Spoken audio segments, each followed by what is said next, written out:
The following is a presentation of Fox Sports.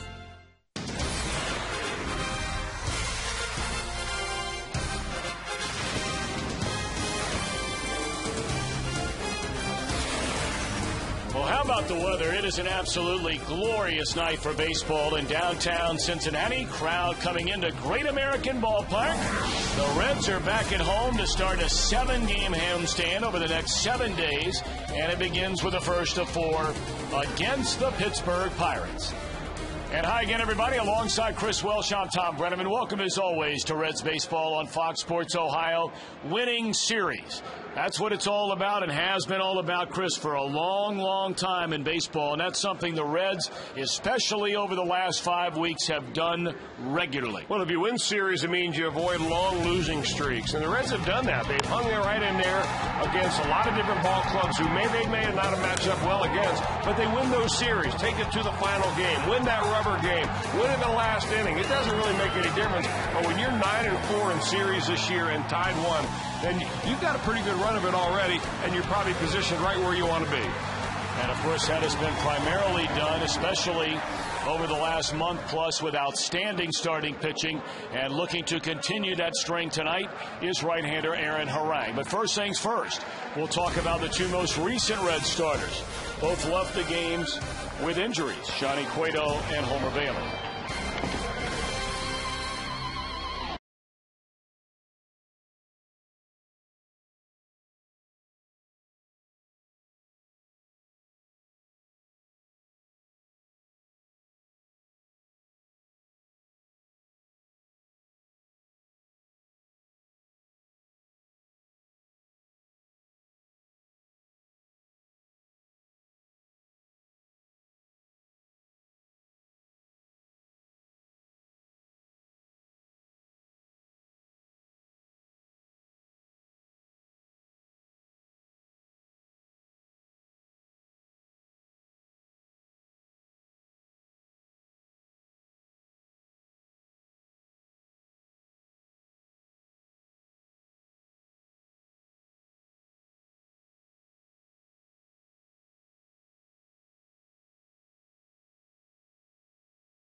Cincinnati Reds and may not be reproduced or retransmitted in any form.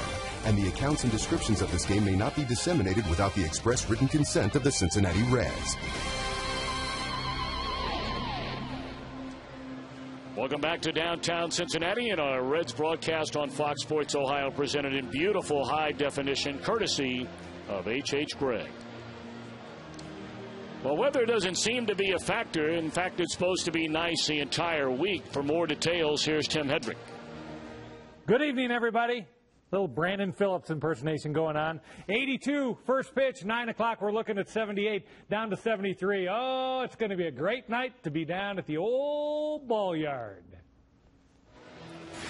Indeed it is, Tim. How about Johnny Cueto and Homer Bailey? Their status, Mr. Wills? Well, they both left ball games in the middle of the game before they were supposed to, and you see Johnny Cueto taking a look at his finger right there. He had a blister built up on his finger. It's not very bad. It's not one of those that's underneath the callus that has turned into a blood blister. They don't think he's going to miss his next start. We certainly hope not, because he's throwing the ball just about as well as anybody in the rotation. Homer Bailey, that's a different story. He felt something in the back of his shoulder, called the trainers out. You see him shaking his arm right there. And before he wanted to make sure that he didn't hurt it any further, he took himself out of a ball game, or was taken out of the ball game, and then subsequently put on the disabled list. So when they made the move, and Homer going on the DL, and Ariel Del Rosario has come up, a sidewinding right-hander out of the bullpen, throws hard, got a lot of downward movement. This guy is a ground ball waiting to happen. I'm anxious to see him pitch here for real. We saw him in spring training, Tom, and he was very impressive. Del Rosario last year, single A, double A, triple A, all in the same year, now in the big leagues. All right, first things first. Aaron Harang looking for win number 3 on the year. He'll go toe-to-toe with the Pirates. First pitch right around the bend.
Brought to you by State Farm. Like a good neighbor, State Farm is there.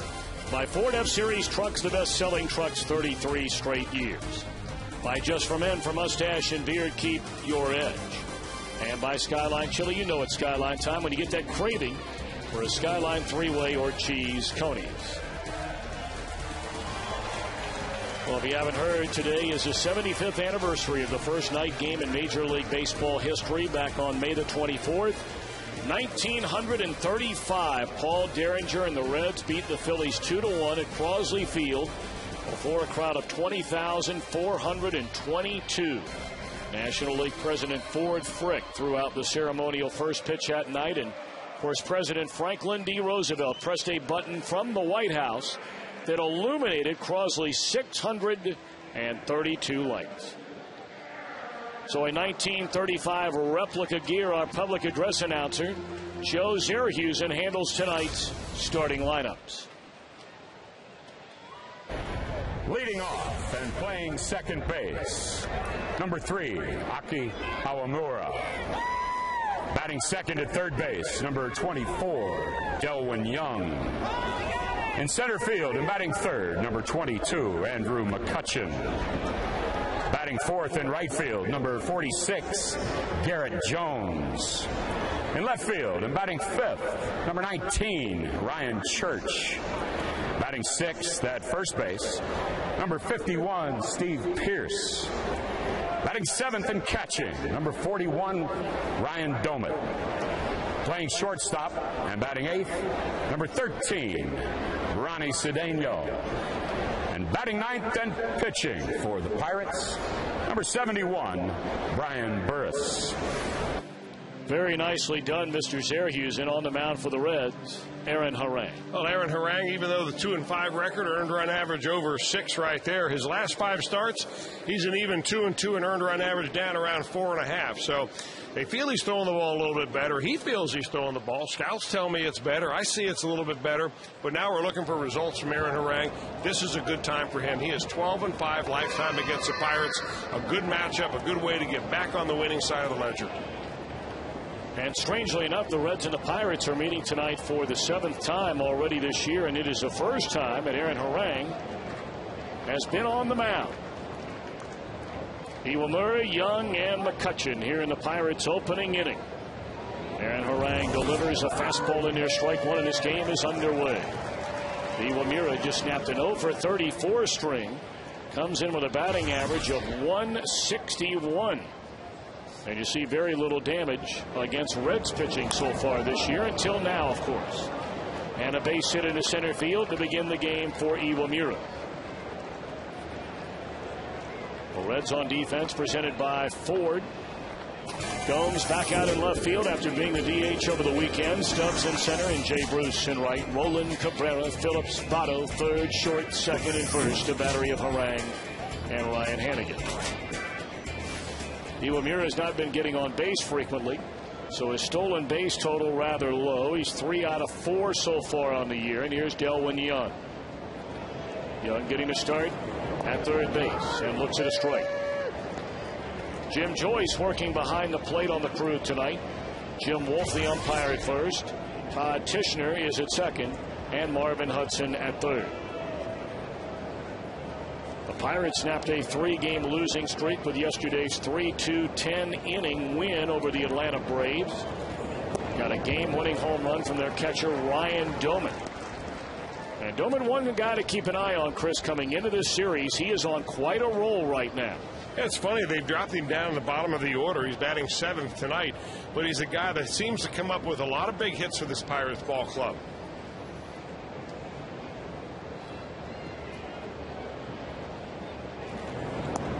Strike 3 called on the outside corner. So Young gone on 3 pitches. First out recorded for Aaron Harang. Boy, not much of an effort there by Young, or a great effort by Aaron Harang, just painting the outside corner with a little two-seamer right there. With 2 strikes, you got to at least try to foul that off, do you not? Do you not?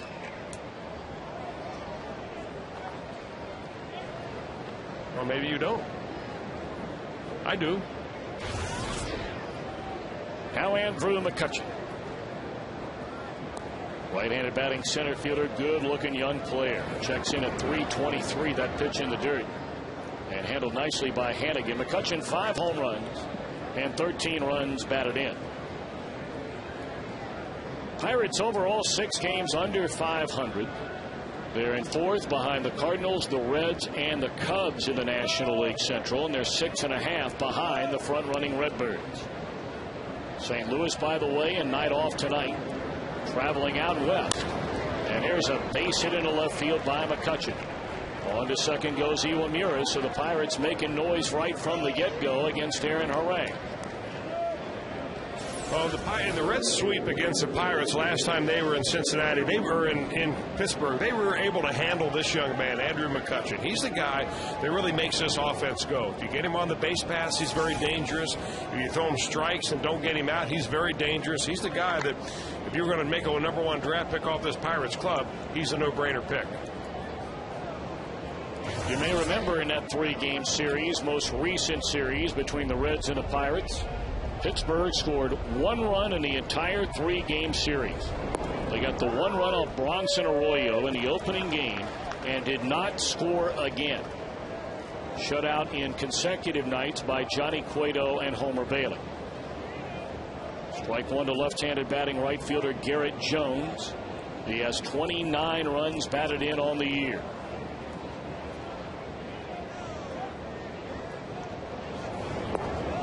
One and one.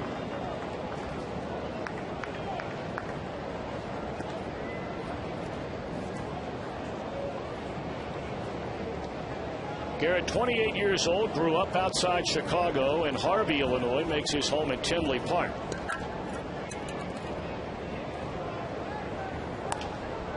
Double play ball here. Phillips tags a runner, throws to first, inning over. So that takes care of the Pirates. They get a couple of hits, they leave a man, and the Reds are coming up.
So you don't have the radar gun and all the different things, a pitch count we've been spoiled by low these many years at Great American Ballpark. Here's Joe Zerhusen with the Reds starting lineup tonight. Leading off and playing shortstop, number 2, Orlando Cabrera.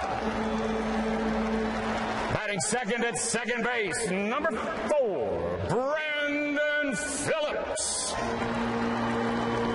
Batting third and playing first base, number 19, Joey Votto.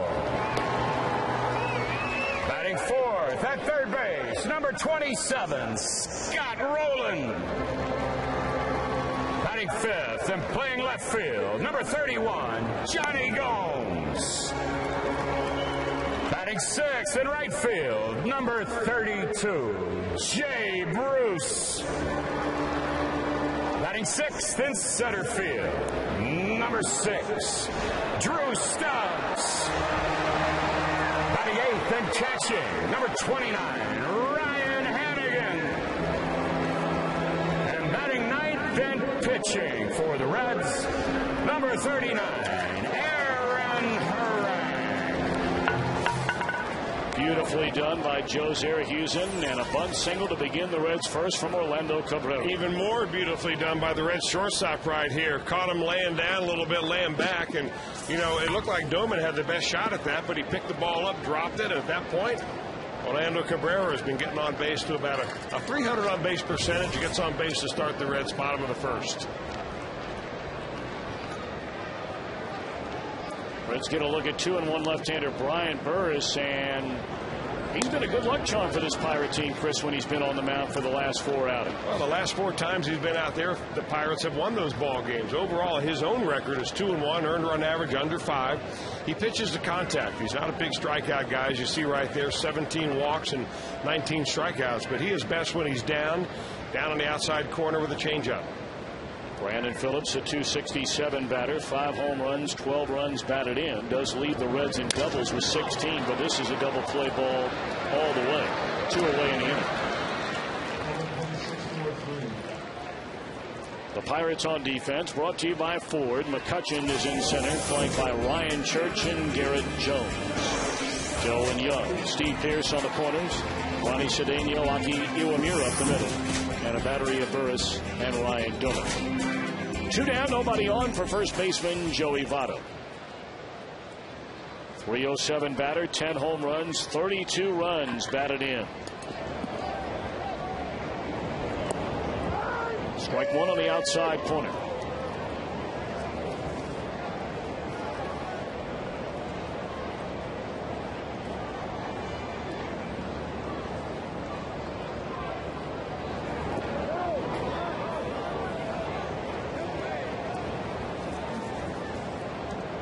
Burr is 29 years old, making his 9th appearance, his 6th start of this season for the Pirates. He's made a total of 46 career starts in the major leagues with a 15-20 record, an ERA of almost 6. He's taken outside 2 balls and a strike.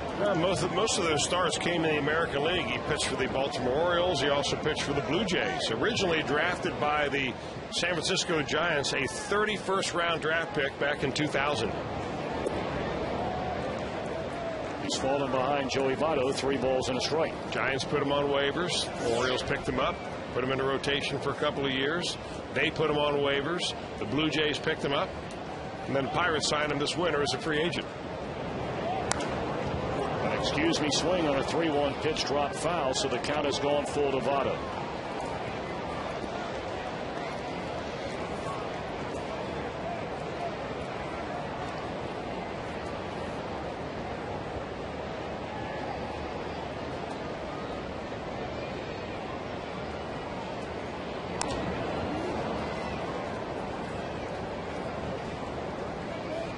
Tonight, the first of 4 in this series, and all will be night games here at Great American Ballpark. And then starting on Friday, the Astros come to town. And naturally, the first question most people ask when Houston comes in is Roy Oswalt scheduled to pitch? And right now, the answer would be no.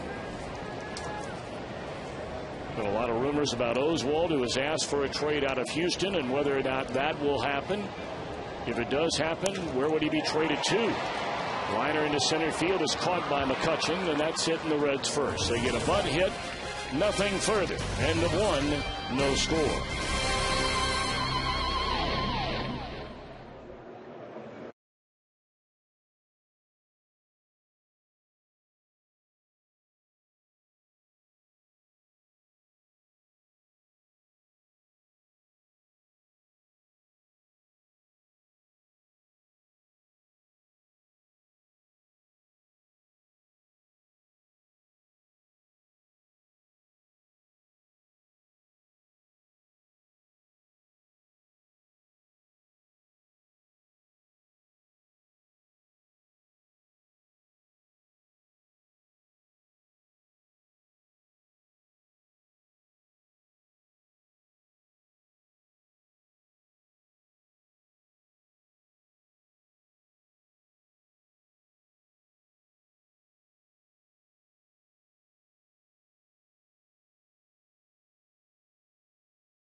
Our game storyline brought to you by Elk & Elk. Serious lawyers for serious injuries. Call 1-800-ELK-OHIO. Del Rosario, now a member of the Reds, just activated today after pitching in relief at Louisville. Of course, the Reds are right smack dab in the middle of 20 straight games of baseball. You may wonder why the Reds picked up a reliever when they put Homer Bailey on the disabled list a starter? Well, and you just said it. They've got 20 games in 20 days. They need relief help. You can never say a guy goes on the disabled list at the right time, but this gives the Reds an opportunity to bolster their bullpen. Pop fly ball down the right field line and run down by Jay Bruce off the bat of Ryan Church for the first out here in the Pirates' second inning. So what you ask yourself is, all right, that's fine. Del Rosario is up here for the next 4 or 5 days, but what happens when Homer Bailey's next scheduled starting time comes around? Certainly they're not going to start him. I mean, Del Rosario. Probably not. They'll probably call somebody up from the minor leagues and then either send Del Rosario back down or maybe another pitcher out of the bullpen down. You just never know. But in the meantime, you can't have enough pitching when you're playing every day. And certainly the safe speculation as to who would pitch in Homer's place, and that would be Friday night, the opening game against Houston here at Great American Ballpark, as it's strike one to Steve Pearce. He is really down to 2 guys. Sam LaCour, who comes off a near no-hitter over the weekend pitching for Louisville. He lost a no-hitter in the 8th inning. Or left-hander Matt Maloney. Isn't it kind of funny, though? I mean, neither of those guys really made a lot of waves in spring training. It came down in spring training to these guys over here. Aroldis Chapman, Travis Wood. Are we going to see the Cuban Missile? Is this Travis Wood going to beat out Mike Leake? You know, you really didn't hear a lot about Maloney. Sam LaCour had a great year last year and threw the ball very well in spring training, although I'm not really sure he was on the radar among the top guys under consideration. But he has been by far one of the better starters down in Louisville. Matt Maloney's been very good, and I think more distant Travis Wood and Aroldis Chapman has a blister on his finger. They're not sure still when he's going to get back on the mound. LaCour is 25 years old. He grew up in Jefferson City, Missouri, and was a 4th-round draft pick by the Reds in 2005. A 10-game winner at AAA last year and already halfway there this year through a month and a half. Grounded foul by Steve Pearce, and Aaron Harang ahead of him with 1 ball and 2 strikes. Now, you know the guy that probably has all the answers to all these questions. Who's that? Probably laying on his couch right now in Louisville. His team played at 11 o'clock this morning. Unfortunately, got beat by Scranton Wilkes-Barre. Rick Sweet. Rick Sweet, manager of the AAA Bats, checking out the Reds tonight. There's strike 3 called on the outside corner. Now, in all seriousness, you have a very close relationship with Rick Sweet. I know you pretty regularly will touch base with him to make sure you have your pulse on what's happening with the Bats team down there in Louisville. Well, they're struggling down there right now. They've had, of course, a few players called up here. They've had some players injured. Justin Lear out of the rotation. Unfortunately, he's got an elbow problem that they're taking a look at. And it's kind of one of those years where they're just trying to get along. They're trying to stay in the pack. They put a pretty good winning streak on. I think they've won 8 out of the last 10. So, they've done a nice job. And although I don't think yet, if he knew, he hadn't told me anything inside scoop. And I'm not even sure yet that they've talked about internally up here in Cincinnati who will make that start in place of Homer Bailey. 1-1 account on Ryan Doumit. We talked about what kind of run Doumit has been on coming into this series, including that home run in the 10th inning against Takashi Saito to beat the Atlanta Braves. Big shift put on against a left-handed batting Doumit. He has a hit in 12 of his last 14 away from home. At better than a 400 average, so he likes getting out of Pittsburgh.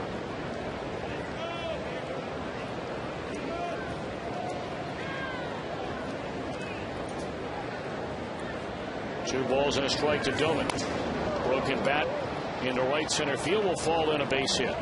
So a 2-out single by Doumit. That's a 3rd hit tonight for the Pirates, and the inning continues for the 8th base hitter, Ronnie Cedeno. Well, if you're going to get on base against Aaron Harang, likely you're going to do it by the base hit because he simply doesn't walk very many batters. He's only walked 11 batters in 52 innings, and he has struck out 45. That's a pretty good strikeout to walk ratio. Broke the bat on that one. Doumit gets a 2-out single.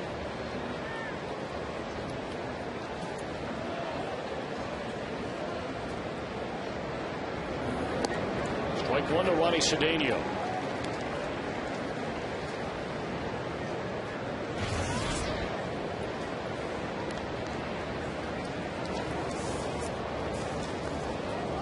For the last time Aaron Harang hooked up against the Pirates, he was brilliant. A complete game, 3-hit shutout. The first week of the season last year. I mean, that's hard to believe that Aaron Harang, who, yes, did miss some time last year on the disabled list and, of course, finished the year on the DL after undergoing an emergency appendectomy. But with all the games between the Reds and the Pirates, to think he has not seen them since April of '09.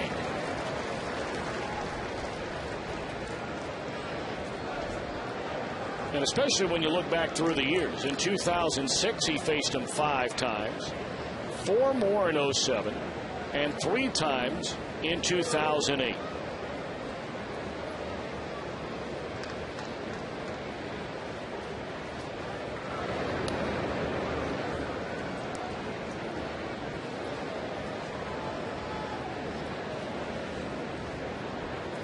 We are expecting just spectacular weather during this entire homestand. At least that's the word right now. You couldn't ask for a more picturesque night than we have in Cincinnati. Swinging a foul ball out of play. Well, they picked a good night for one of my favorite nights at the ballpark, Tom. Kid Glove night. Yep. I'm not sure if this is the 3rd or the 4th of the 4 that they do. I think number 3. Is it number 3? But the Reds are generous enough to continue the program that started more than 55 years ago. In support of amateur baseball. There are at least 12,000 kids here tonight. The ticket voucher sold. Nobody makes any money, and all the money gets funneled right back into amateur baseball and softball. Been a great program for a long, long time. You probably came to some Kid Glove nights, huh? Absolutely. Even though your dad was an announcer, you could probably get tickets anytime. That ball hammered into deep left center field, and Ronnie Cedeno has hit a 2-run home run on a 1-2 pitch here in the 2nd inning. And the Pirates lead 2-0. That is 11 home runs Aaron Harang has surrendered in 53 innings.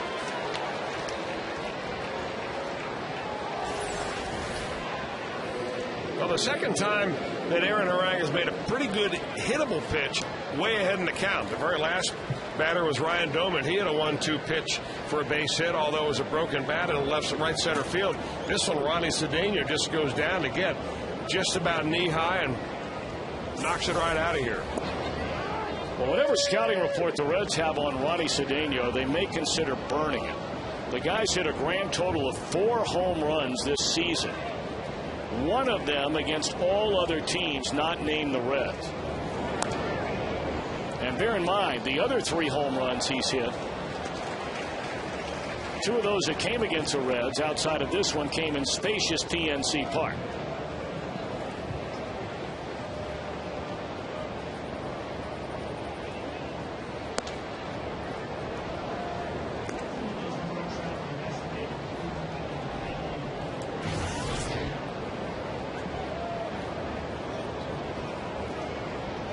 And 2 to the pitcher, Brian Burris.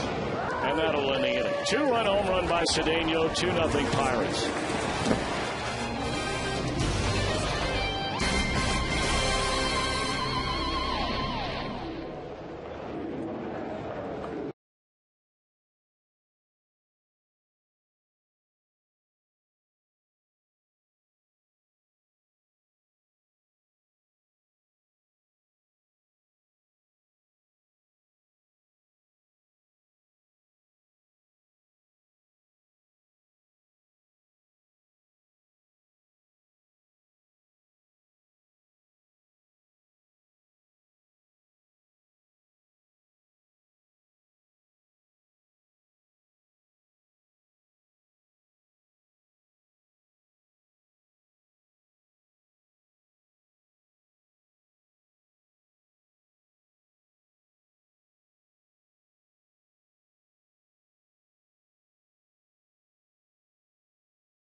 That's not necessary. So I actually just found out from Paul that they're DLing me, even though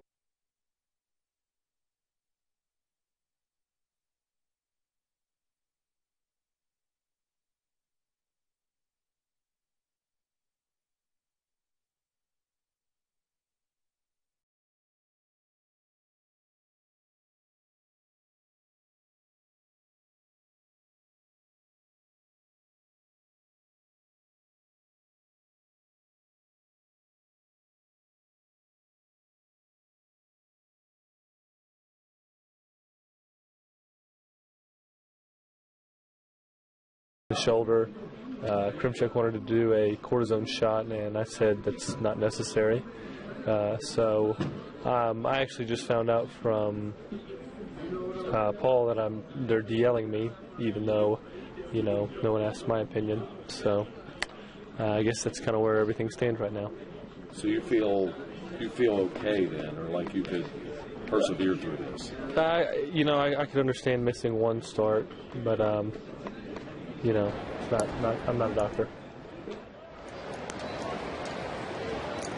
Well, pretty direct comments there made by Homer Bailey. Clearly, he doesn't feel like he should be going on the disabled list. But the Reds brass feel otherwise. I mean, if you don't put him on the disabled list, you're going to have to hope that he's going to make his next start. Now, if he can make his next start, are you going to let him make his next start without throwing in the bullpen tomorrow? And say, just take 4 days off, we'll give your arm a rest, we'll throw you right back out there. After all, he's 24 years old. You've got to protect his arm. I think part of their decision was to take care of Homer Bailey. The other part of the decision was to take care of the ball club. I mean, I'm not really sure what you expect when you take yourself out of a game and say, I can't pitch anymore, and then are surprised the club's going to make a move. I'm not sure I get Homer Bailey on this one.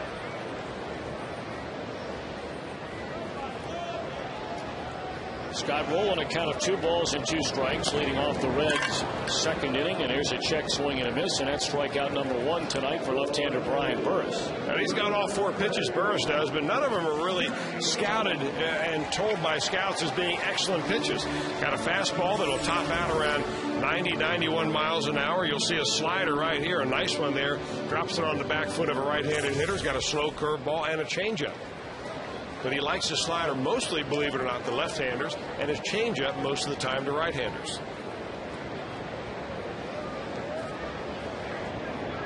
Now Johnny Gomes.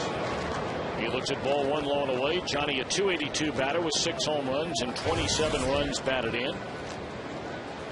Reds down 2-0, batting into second after a 2-out, 2-strike, 2-run home run by Ronnie Cedeno. Look what I found.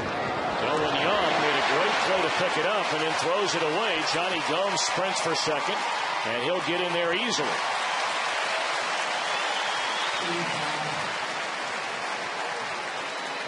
Well, this is one of those cases where a player makes a great play to grab the ball to keep it from going down the line, which probably would have been a double, and then comes up and simply throws it away. So he makes a great play on one end, but gets tagged with an error as Johnny Gomes ends up on second. That ball was walloped. And I believe the first baseman is injured. Steve Pearce. Like when he fell down there throwing the ball, it's almost like his leg gave out from underneath him. Rubbing that shin, ankle area.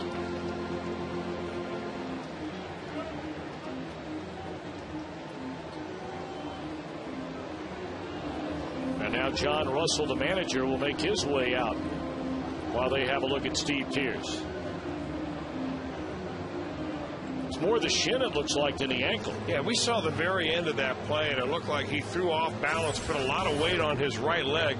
Here's a throw by Young. Then watch the first baseman, Pearce. He dives for it. Then he's going to run after the ball. Gomes, meanwhile, goes to second base. Pearce is going to make a desperate throw to try to get him here. We'll take another look at it.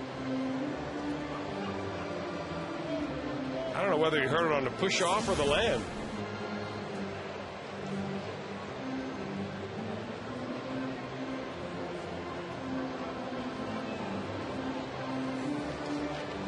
It looks like he's moving pretty well right there. Well, he never was a burner.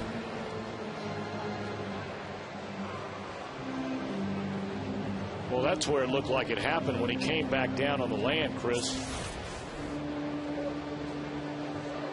Take a look at his right foot after he releases the ball making this throw. I guarantee you next time he sticks it in his pocket. Watch this step right here. Oh.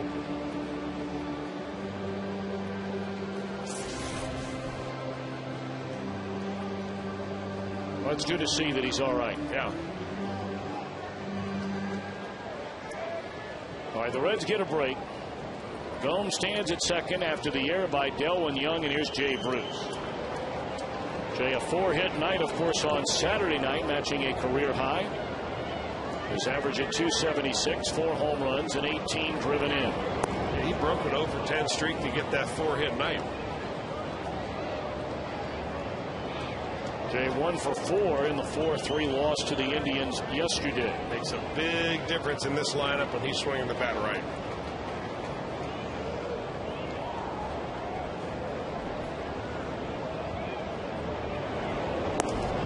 Two and up.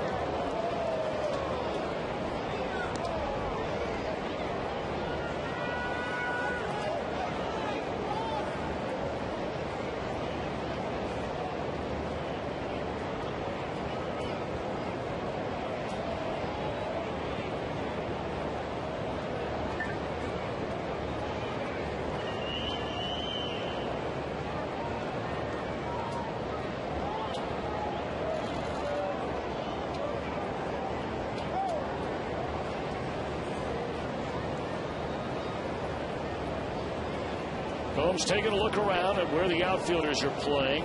2-0 the count with 1 out to Jay Bruce. Burris a long look in. Now finally OK's assigned with Ryan Doman. Well, looking back at Gomes and the pitch. In the air down to third baseline. Unreachable for Delwyn Young. When the Reds get it done with an RBI this season, that means another $25 from Shakely for the Reds Community Fund. Shakely, it's done.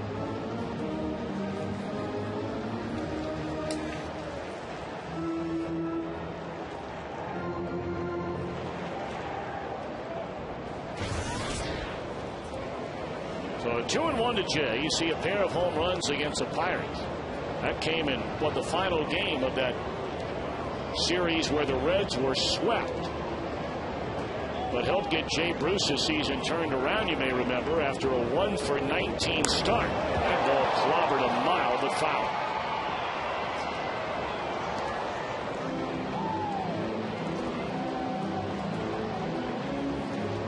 Now that's the breaking ball that Brian Burris tried to throw him early in the count and just really didn't get control of it. Nearly knocked him down. Wanted it down and away, kind of hung it on the inner part of the plate, and Jay Bruce just can't keep that baby fair. Burris may want to come back and throw that pitch again, but hit his spot this time.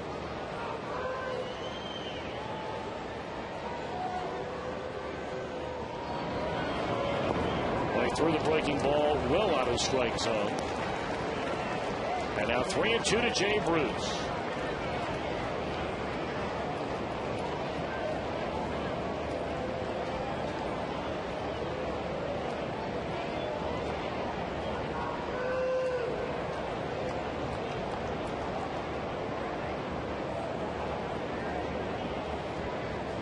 Jay waiting on a payoff pitch. A Pirate left-hander, a pause, and here it comes. Found out a play.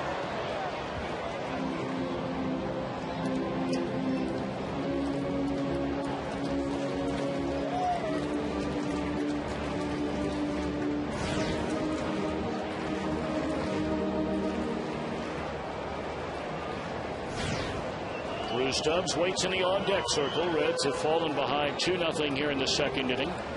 On a 2-run home run by Ronnie Cedeno off there in Harang. Johnny Gomes leads at second with 1 out. Struck him out. Second strikeout of the inning for Burris, and they're 2 away.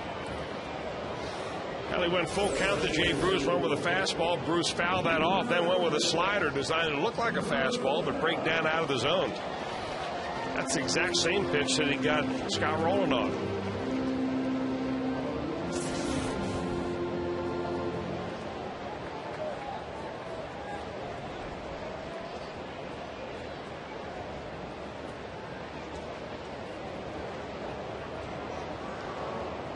So now Drew Stubbs. Gomes still out there at second base. And it's up and away, ball 1 to Drew, a 203 batter. He's driven in 19 runs. He has 4 home runs.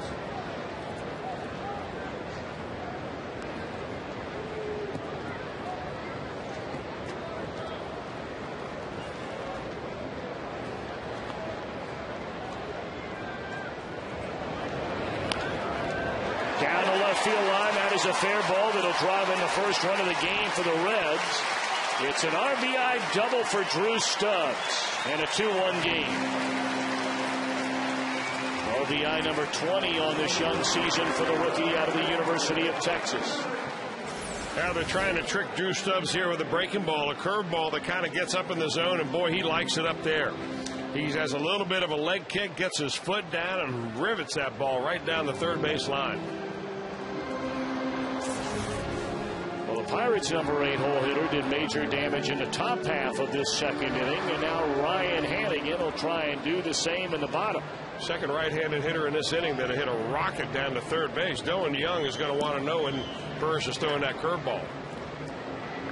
Because he might put on a helmet and back up.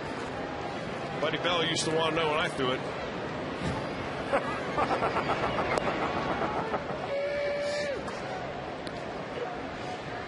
That's when they pass out the hard hats out there beyond the left field wall. You can get the signal from Concepcion out of the corner of my eye. See Bell backing up. And what a count on Ryan Hannigan. True story. Come on. Absolutely true. And knowing Buddy, he would never remind you of that, would he? No, but Tom Browning would.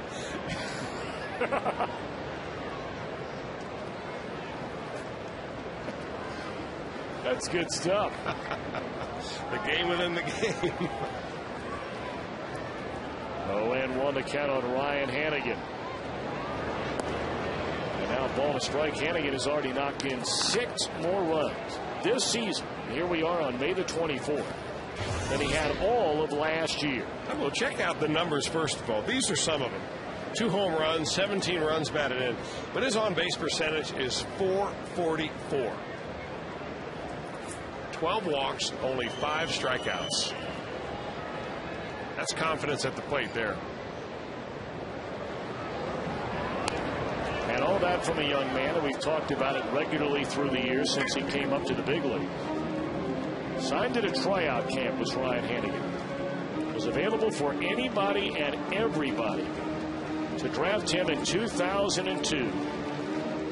After attending Rollins College, he grew up in Massachusetts and was signed by the Reds as a non-drafted free agent August the 23rd of that year.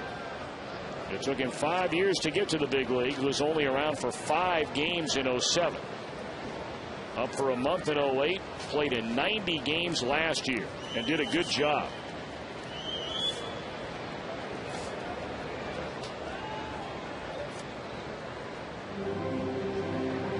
Now, Rollins College was where Jim Bowden went to college. And you think maybe that had something to do with Hannigan being signed? I mean, you never know. You never know. Out of a tryout camp, we could use another catcher. We're short 1 or 2 down in our low minor leagues. This kid looks like he knows what he's doing. He's a smart kid. He could probably help some of our young pitchers. Let's sign him. Absolutely. I mean, if you were a general manager and, you talk to the baseball coach at your alma mater, South Florida, on a regular basis and add a kid that wasn't drafted,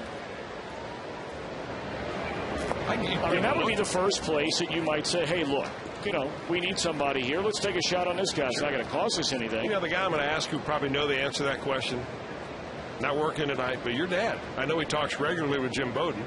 And to see if... well, why do you got to do that? He's off tonight. He can't defend himself.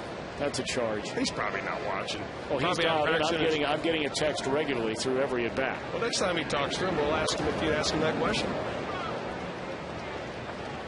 Well, Dad, if you're watching right now, and I believe you are, he just got back from watching his grandson play in a, as he would say, titanic struggle of T-ball tonight. Well, that was Chris Welsh who asked you that question. We'll see how long it takes for that phone to buzz. That red light it'll look like an ambulance behind you here in a minute.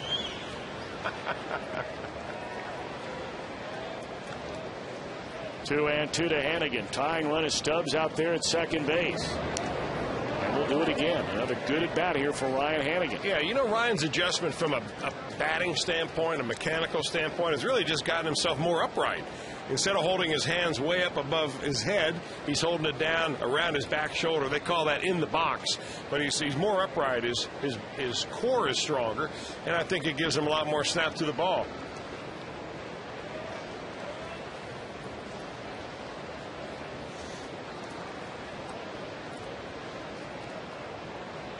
Still 2 balls, 2 strikes on Ryan Hannigan. And there's strike 3 called on the inside corner, and Ryan knew it.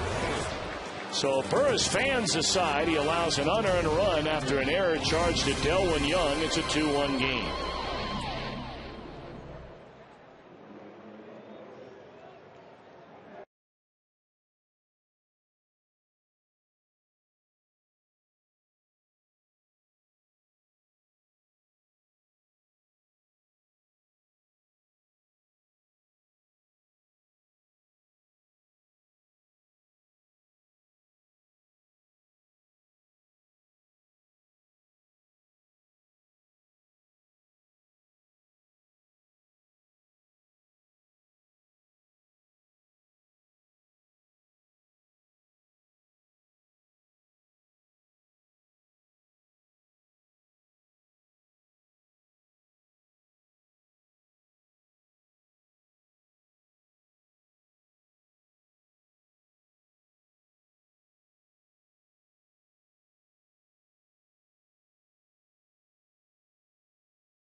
Tundra signs out in right center or left center field during our game tonight.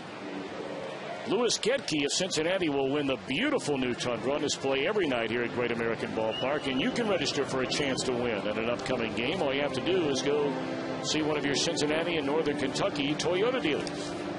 Louis, good luck. A 2-1 game. Reds on the short end through the end of 2. Get a look into the Commonwealth of Kentucky. Run across the mighty Ohio River. Top of the order for the Pirates against Aaron Harang. Iwamura singled into center field leading off the game. And wound up being stranded when the inning came to an end on a double play ball from Garrett Jones. 2 runs, 4 hits for Pittsburgh against Harang, including the 2-run home run by Ronnie Cedeno. The Reds run on 2 hits, got an unearned run when Johnny Gomes reached on an error and scored on a double by Drew Stubbs.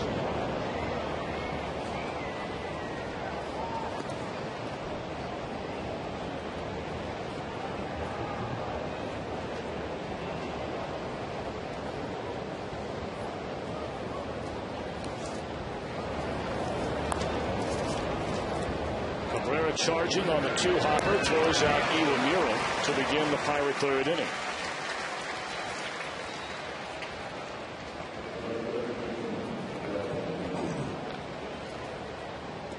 And Harang started the year 0-3.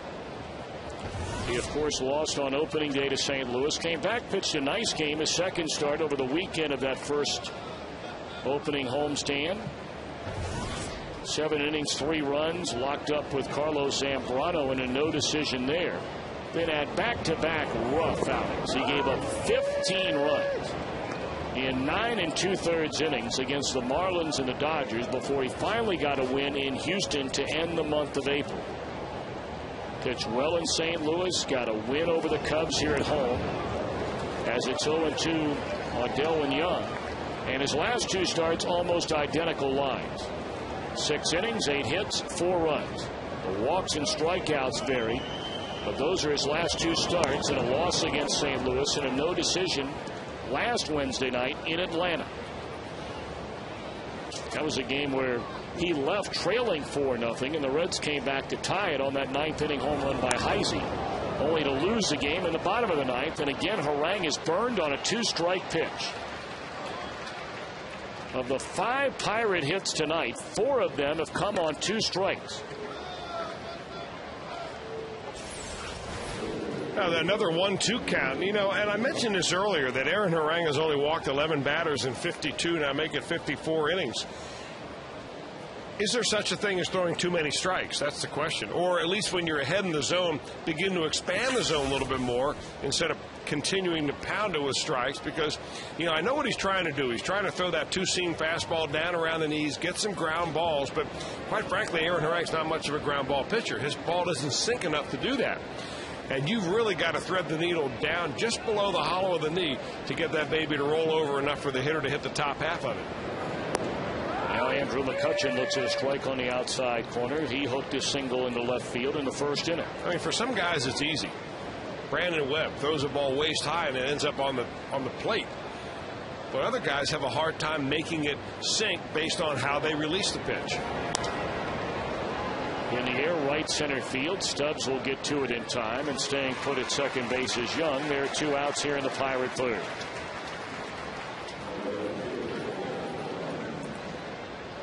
Well, what do you think? I mean, what is the answer to that question? Can a guy throw too many strikes? Well, I think that you can be too aggressive when you're ahead if you don't have put away stuff, and he doesn't have put away stuff. I mean, he strikes out a lot of batters, but I mean, this is a night where he doesn't have that real good slider, doesn't look like, or else he'd be going to it on a 1-2 count. Maybe he's just saving it until the next time through the order. I don't think you can throw too many strikes, but I think you can throw too many hittable strikes. You can, and when you're ahead in the count, the idea is to expand the strike zone and make him chase your pitches, and I'm not so sure he's doing that quite enough.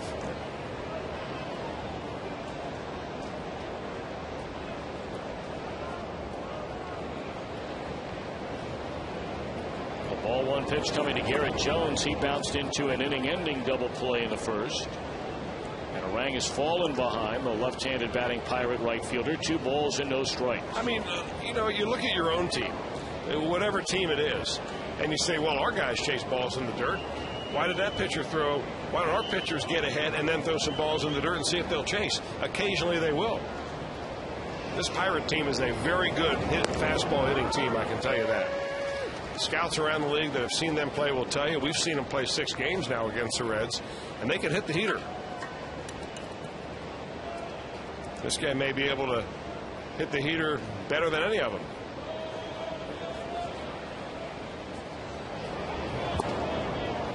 Three and 1.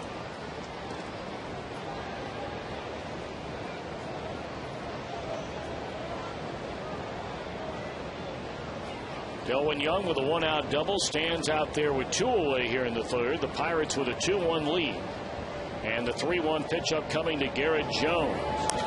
High pop up. Should take care of business here in the third inning. Cabrera is there, and that it will. A hit, a man left. Harang will lead things off in the third, down a run.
Hal McCoy right this very minute on FoxSportsOhio.com. Get a complete recap of tonight's game right after it's over by logging on to FoxSportsOhio.com. Presented by 1-800-SAFE-AUTO.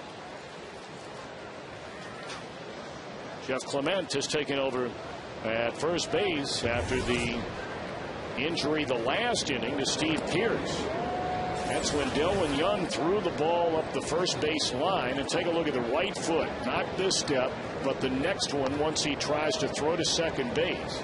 They came out to take a look at the shin, the ankle. It was very ugly. I'll tell you that, the more I see that, the more you can see that there was real potential for major injury right there. He really rolled that baby over.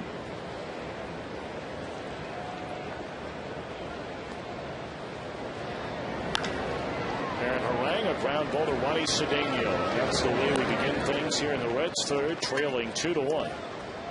Let's take a look at the standings in the National League Central, presented by Honda. Of course, the Reds leapfrogged the Cardinals on Saturday with a win. And then the Cardinals went right back into first with their victory late yesterday, coming from behind to beat the Angels, and the Reds one-run losers in Cleveland. So a half game behind. We mentioned the Cardinals are off tonight. So if the Reds win, a first place tie going to action tomorrow. In fact, if I'm not mistaken, tonight this matchup between the Reds and the Pirates is the only game in the entire National League. Everybody else back at it tomorrow. The Cubs will host the Dodgers. The Astros will be in Milwaukee. And the Cardinals open a series against San Diego. 2-0 on Orlando Cabrera. He had a bunt single leading off the Reds first.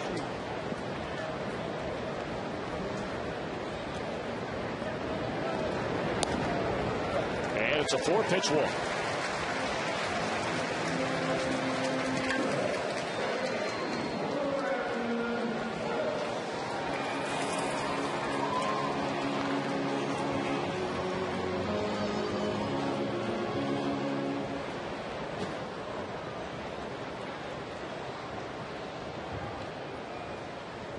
Well, Burris got Brandon Phillips to roll over on what looked like a little bit of a changeup his first time up. Brandon broke his bat, hit it out in the end to see if Brandon Phillips now make an adjustment.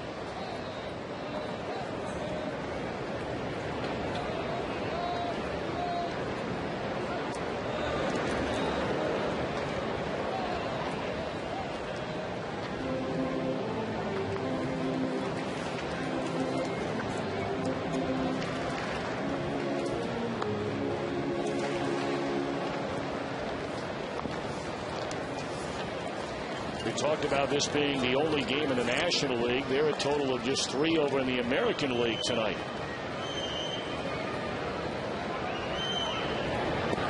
Breaking ball in there, a strike to Brandon Phillips, highlighted by Boston going to Tampa to take on the Rays.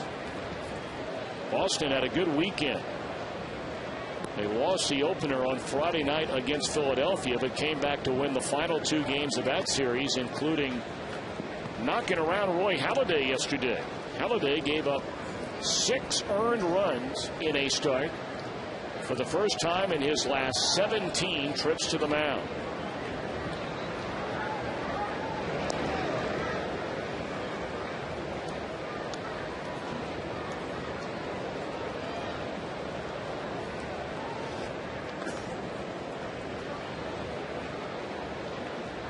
I read this morning where that Tampa Bay team at 32-12 is off to the best start after 44 games in a season since that Seattle Mariners club in 2001, which nearly broke a major league record for most wins in a regular season. Well, a grounded foul, 0-2 to Brandon Phillips. But Tampa Bay Rays 20 games over 500, 44 games into the year, and already have a 6-game lead over second place New York.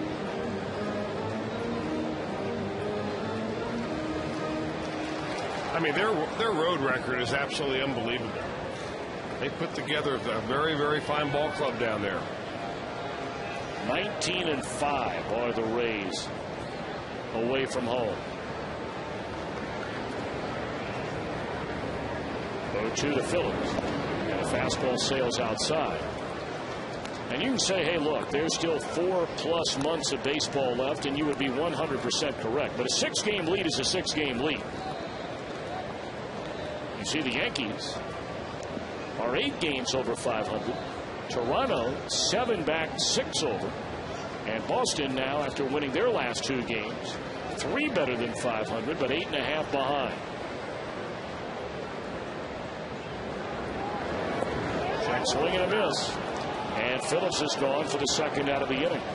That's 4 strikeouts tonight for Burris. Yeah, really interesting way that Brian Burris and Ryan Doumit pitched Brandon Phillips that time. First time up, went away with him. Went fastball and then change up away, got him into a ground ball double play. This time, peppered him inside and got him on that slider down and in. Same pitch that he got Scott Rowland on, and also the same pitch that he threw to Ryan Hannigan.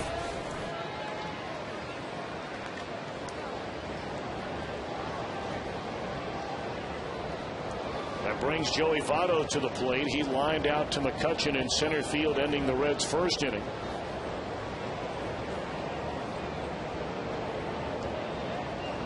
And there goes Cabrera. Pitch taken outside, and they are not going to get Orlando Cabrera, who is now a perfect 6 for 6 in stolen base attempts on the year. You know, I think during the entire at-bat for Brandon Phillips, Orlando Cabrera is trying to size up the move of Brian Burris, and he finally figured it out and figured, I'm going to go on the first pitch here to Joey Votto. Give Votto as much chance as possible to drive me in. You know, I think it's easy to forget all the stolen bases that Orlando Cabrera has racked up in his career. But coming into this season, he had 197 career stolen bases. You know, last year with Oakland, a team that doesn't run all that much, he had 11. He went to Minnesota, had 2 more. But you look at the seasons leading up to 2009, going all the way back to 01. Years of 19, 25, 24, 16, 21, 27, 20. So very good stolen base numbers as a younger man, but certainly well ahead of any of those numbers from a pace standpoint right now this year. Well, he says his legs feel great. One thing he does not like is cold weather. And said, you know, we've been blessed with a nice warm spring so far. It's getting hot now. I don't like it too hot, but I like it warm. And he's been healthy, and the Reds want to keep him that way. Well, that career stolen base percentage of 80% is lights out. He's had some really huge milestones in his career. His father was a scout, longtime scout for the Seattle Mariners. In fact, his father signed Edgar Renteria out of the country of Colombia. And his father also coached on a winter ball team, used to manage in winter ball, but he coached on a winter ball team that Reds first base coach Billy Hatcher played on. So he knew Hatch when Hatch was a young guy. Still a young guy. Relatively speaking. Indeed.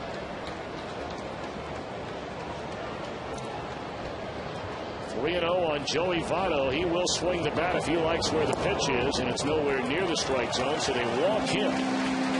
That's 2 of those in his 3rd inning issued by Burris, and now a chance for Scott Rowland, who homered twice and drove in all 3 runs in Cleveland yesterday. You know, it sounds funny, but it almost seems like Brian Burris is more comfortable throwing to right-handers than he is to left-handers. He went Jay Bruce full count before a couple of pitches after a full count. He finally struck him out.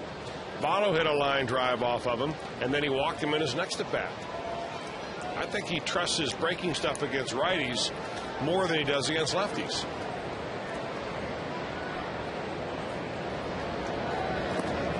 We've seen the good and the bad with that breaking ball already to right-handed batters in the game tonight here in this inning. A very good breaking ball struck out Phillips. Same thing with Rowland his first time up. But Chris, as you pointed out in that 2nd inning, Gomes and Stubbs knocked the cover off the ball.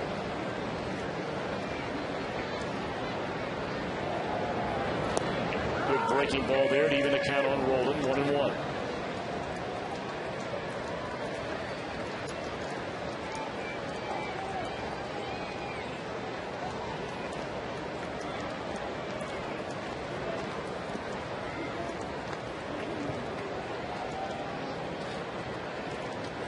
Cabrera, the runner at second. Joey Votto leads at first. And it's pulled foul.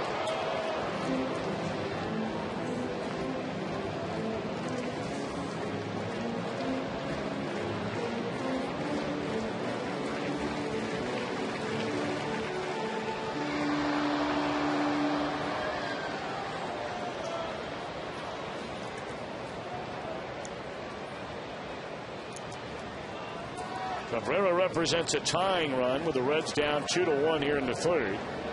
Votto the go-ahead run. Scott rolling behind, 1 ball, 2 strikes. And a high hopper down to third. And Young will take care of business right in front of him to retire the side. The Reds leave 2. And at the end of 3, the Pirates in front 2-1.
To you by your Cincinnati and Northern Kentucky Toyota dealers, where you can register to win the Tundra at Great American Ballpark. By JTM Food Family Fun, JTM. By Geico, 15 minutes can save you 15% or more on car insurance. Visit geico.com or call 1-800-947-AUTO. And by GMC, we are professional grade.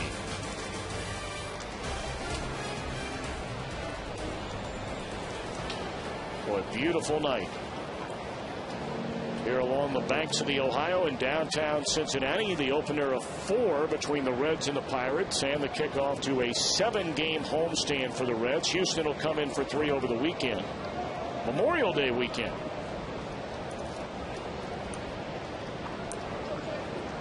And there are tickets available for every game on this homestand. Night games from now through Saturday. The only day game will be the homestand finale on Sunday. Tonight, of course, for those of you that are just joining us, tonight the Reds celebrating the 75th anniversary of the first night game in the history of Major League Baseball, played right here in Cincinnati on this date, 1935, when the Reds beat the Phillies 2-1 over at Crosley Field. And one of those Crosley Field lights, there you see it, attached to the top of the pilot house out in center field. Crosley Field on that first night had 632 lights. Here at Great American Ballpark, 864.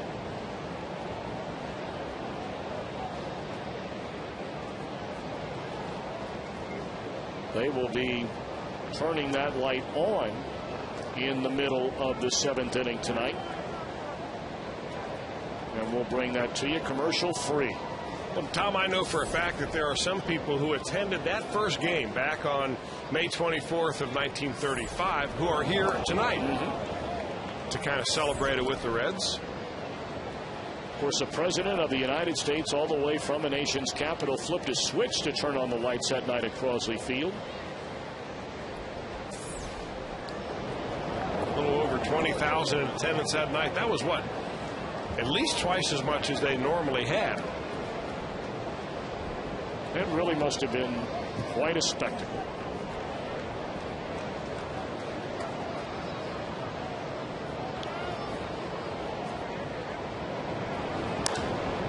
High fly ball straight away. Center field off the bat of Ryan Church. Stubbs has it one away. I want to welcome to tonight's ball game. After our trivia question. Let's do the trivia question first. Well, who was the winning pitcher for the Reds in that first night game? I told you earlier. But if you weren't paying attention or you weren't with us, now's your chance. We actually know this one for a change, Mr. Welsh. I wasn't paying attention. Okay. Well, I could tell you who it was. And otherwise would have no chance. This guy's one of the great names in the history of the Reds. 0-1 the count on Clement getting his first at bat since taking over for the injured Steve Pearce. Pearce, we're told, with a sprained right ankle.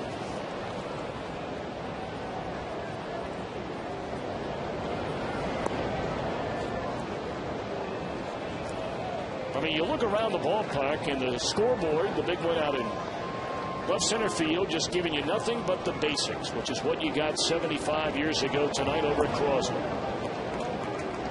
You get the starting lineups, the player's number, and his position. You don't get batting average, home runs, all BIs, all that sort of thing. Speed pitch. Right. That one lined into right field, and Jay Bruce at the track calls it in. Oregon music has been played before the game, played during the game. Out in left center field, generally you can look out there and know how many pitches a pitcher has thrown in the game. Not tonight. The speed of the pitch, not tonight. That was the good old days when there were no pitch counts. The hitters let you know when it was time to get a new pitcher in there.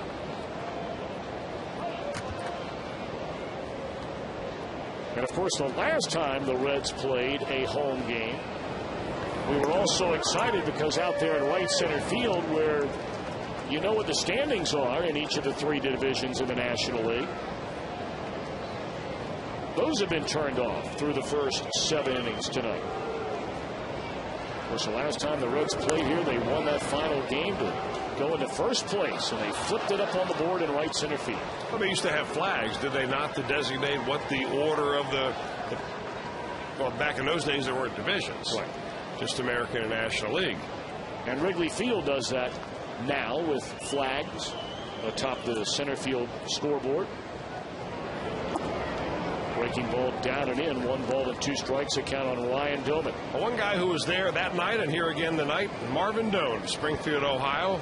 Got an email from his son. He was 12 years old and brought to the game by his Aunt T, who told him that President Roosevelt would be turning the lights on from Washington.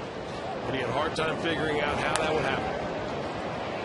And right through the shift, Doman singles into center field. And Marvin is now 87 and will be 88 next month. So happy birthday early to you, Marvin, and welcome to the ballpark. Second base hit with the shift. That time he goes to the left side of second base. The shortstop way over there on the other side, and Doman is 2 for 2.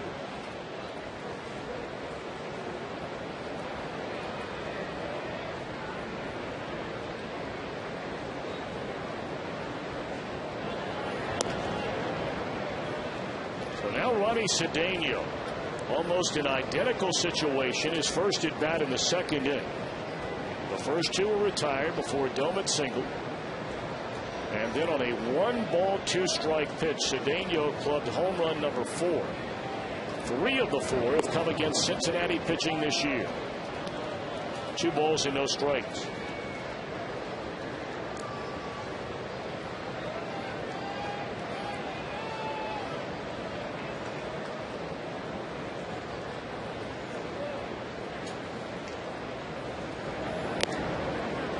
Tipped into the mid of Hannigan, 1-2.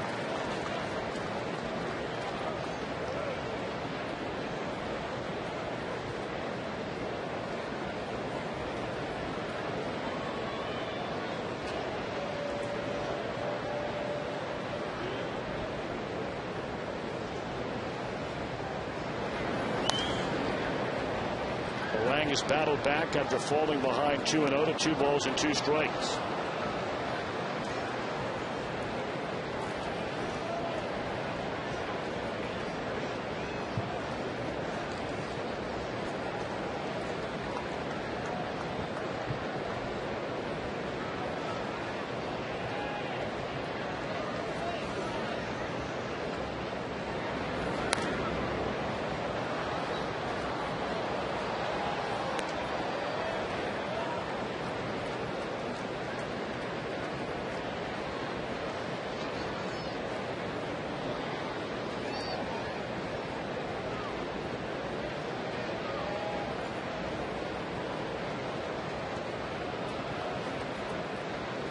Harang trying to put this 4th inning on ice. 2-2 pitch.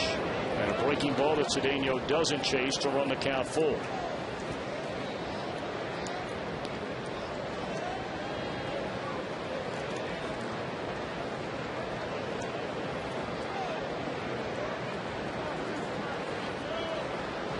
Votto will continue to hold Doman on over at first base. And Doman will get started on the 3-2 delivery. Here it comes. Shot foul will do it once more.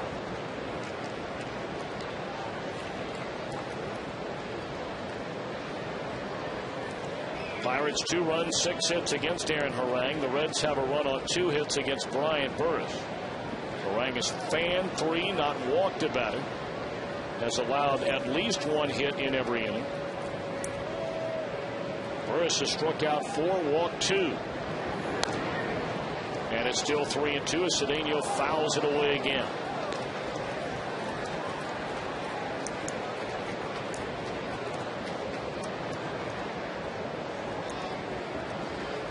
"23 pitches have been thrown by Harang in this inning. He retired the first 2 before allowing the single to Doman. And once more, a 3-2 pitch in this at bat with Cedeno, and they appeal. He didn't go around. It's ball 4.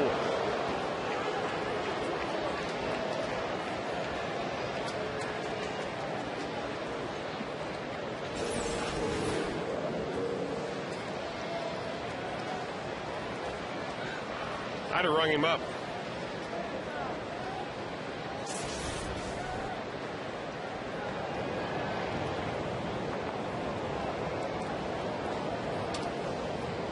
Now Brian Burris. He struck out looking his only time up. Doman the runner at second, Cedeno at first, and there's a tapper up the first base line that will be picked up in fair ground, wisely so by Votto. He applies the tag to end the inning. 2 men left. The Pirates have stranded 4. They lead the Reds by a run.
And we gave you the answer early on, but maybe you weren't with us yet, about the winning pitcher that first ever night game in the history of baseball when the Reds beat the Phillies 2-1.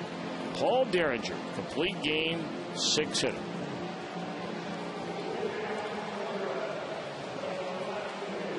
Of course, old Crosley Field just north and west of downtown Cincinnati. Of course, Union Terminal right over in that general vicinity of where Crosley Field used to be. Chris, I know you went there as a kid, if I'm not mistaken. I actually played there as a kid. Played our 8th grade CYO tournament there one year. Actually, it was the last year that it was open. I was sorry we never got to see it. My dad did not get the Reds job moving from Virginia Beach until 1974. And, of course, Riverfront had already been open since 1970.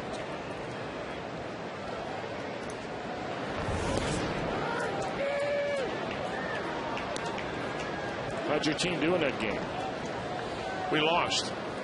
We had a lot of kids on that team. It was one of those teams that any kid who wanted to come out, it was at All Saints, would make the team. And we had a good league. We won the league. All Saints, that's right by Moeller. Right by Moeller High School. And we had a vote before the game. And we went up to Filippi's Pony Keg up in Montgomery and had a vote. Should we try to play to win this game, play the first team, or should let everybody have a chance to play at Crosley Field? So we all voted that everybody should have a chance to play. So we rotated it. I think there had to be 20 players on that team. We all rotated them in and out, and everybody got pictures of themselves playing there. Very cool. Still have it. And we still got our after-game soda at Filippi's Pony Keg, which is no longer there. Or else they'd owe me a 16-ounce Mason root beer. Or maybe you can mix up that order as now an adult. Probably would. Just leave the root right out of it. 3-1 to Johnny Go. Reds down a run against Brian Burris here in the bottom of the 4th inning, and there's a walk. Burris walked 2 in the 3rd inning, but stranded 2, and Scott Rowland tapped out to 3rd. We invite you to take your family to the ballpark this Sunday for Meyer Family Day. Don't forget, when one family member purchases a full price ticket, the entire family gets non-premium tickets at half price. For tickets to that game and any game on the homestand, call 513-381-REDS or go to reds.com/family. And again, a reminder, the offer valid in advance of game day only. Now Jay Bruce, who struck out his first time up. Ball 1 off the outside corner.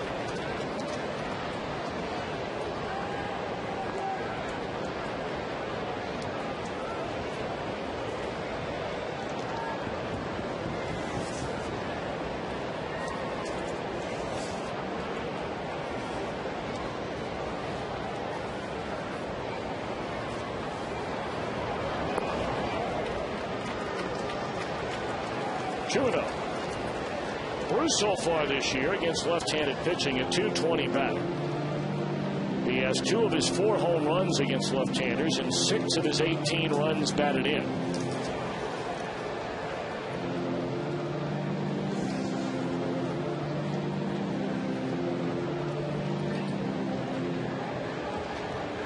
Reds prior to tonight had only seen Burris once, and that was a 1-inning relief stint back on May the 11th at PNC Park when he pitched a scoreless frame. He's only allowed 2 hits, 1 unearned run in the game. As fan 4, walk 3. The 2-0 coming to Jay Bruce. Ball 3.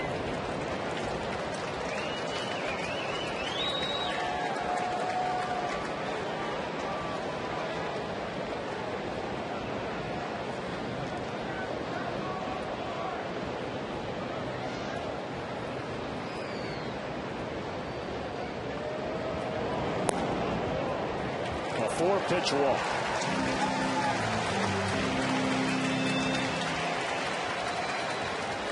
Now, Chris, I know you think so highly of the Pirate pitching coach Joe Kerrigan. You have for years, and in fact now Kerrigan will come to the mound. Well, he's got his hands full over there, Joe Kerrigan does. He's got a staff that is somewhat underarmed right now, and he's trying to make something out of a whole lot of nothing. And he's trying to tell, I think, his pitcher Brian Burris to not sweat the left-handers so much, because he has not looked as good against left-handed pitching tonight as he has against right-handers. He seems to have a better breaking ball against right-handers. He's walked 2 lefties, once for Votto, once for Jay Bruce. He gave up a hard line drive to Votto the first time, and they're the only 2 lefties in this Reds lineup, and they seem to be the toughest outs.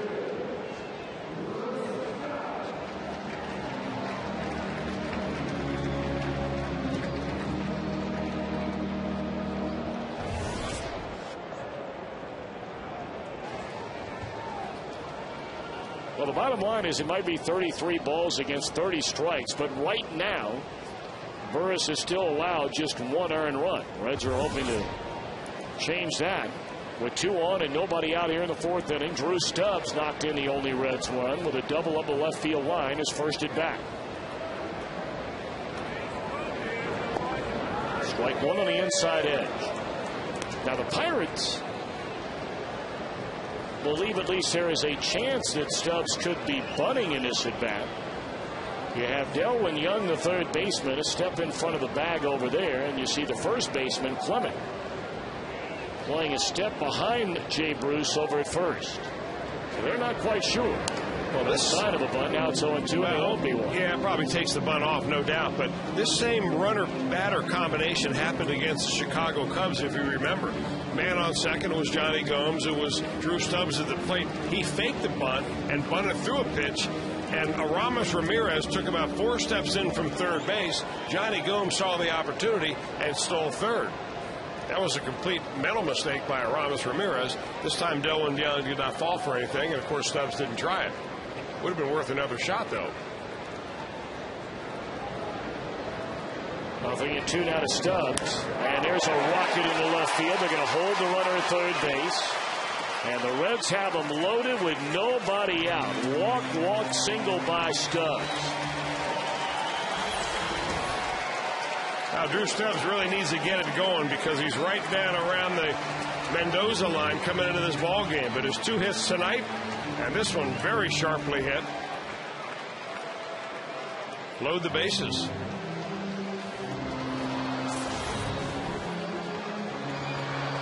Ryan Hannigan has 2 at-bats so far this year with the bases loaded. And guess what? Has 2 hits, including his first career grand slam.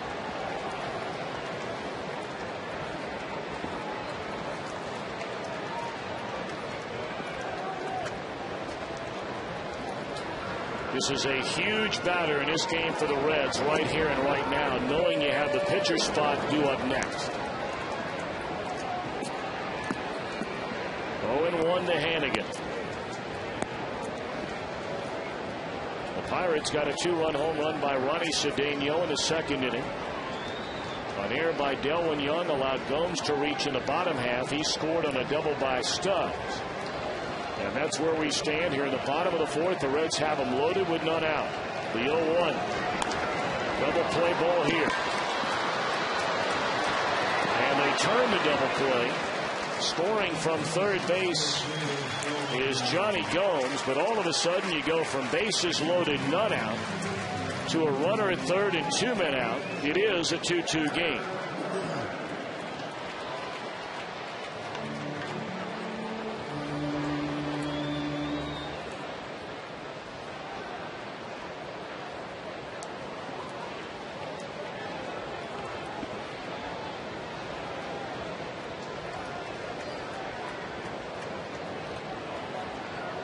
Aaron Harang has 3 hits and 18 at-bats this season. A breaking ball is a little bit high. Ball 1. Harang 1 RBI.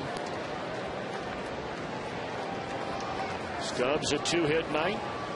Knocked in a run with a double in the 2nd, and his Stubbs single here in this 4th inning leads to the tying run. 2-0 to Harang.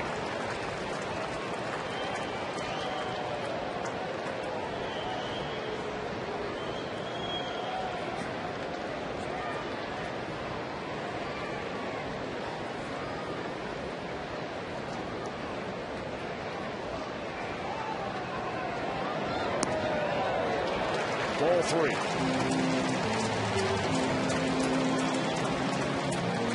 Burris has walked 4 batters in the game, and all 4 have come in the last 2 innings.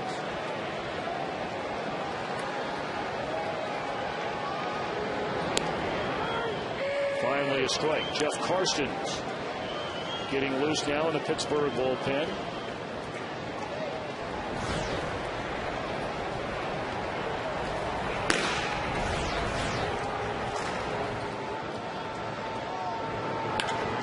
And a base hit breaks a 2-2 tie off the bat of Aaron Harang. Harang's second run batted in this season.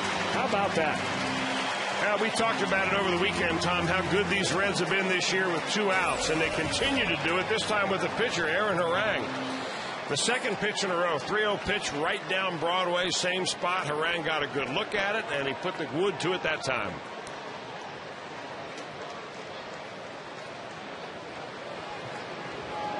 Man, oh man, a sweet 2-out ribeye. You ever had a 2-out ribeye? Not lately. They're sweet.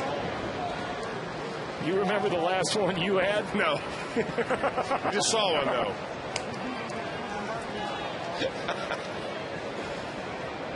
Now Orlando Cabrera. He has a bunt single, a walk, and a stolen base, and now one pulled foul. 1 ball and 1 strike on Cabrera.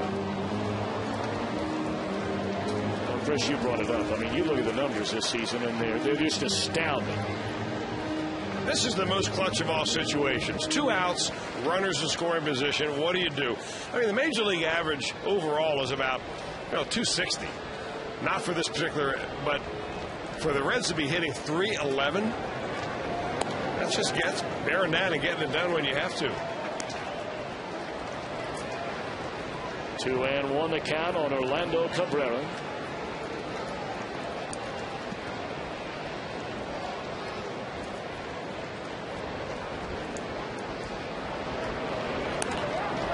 Down the left field line, foul.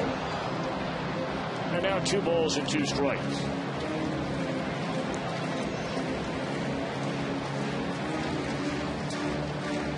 Burris was walking that tightrope in the 3rd inning when he walked a couple of Reds, but both runners were stranded. He comes out in this 4th inning, walks Gomes and Bruce to start it. Stubbs with a hit to load him up. A double play ball knocks in the tying run. And then a 2-out single after falling behind Aaron Harang. 3 balls and no strikes. Harang took a 3-0 pitch for strike 1 in the at-bat, and then got a real good pitch to hit and didn't miss it to drive in the go-ahead run.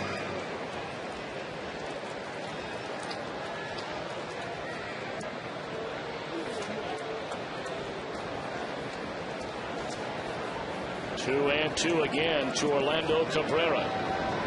And that's into left center field, a base hit. And that'll roll all the way to the wall. Will Harang score from first? They're going to wave the big fella around. Here comes a throw from Cedeno, and safe at the plate is Aaron Harang.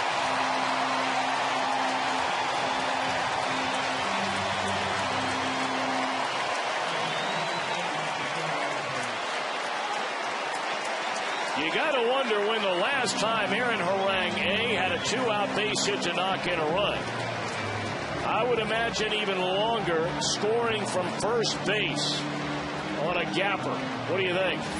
The gapper score is a lot more infrequent for a guy like Harang. Take a look at him running around the bases. The ball goes in the seam all the way to the wall.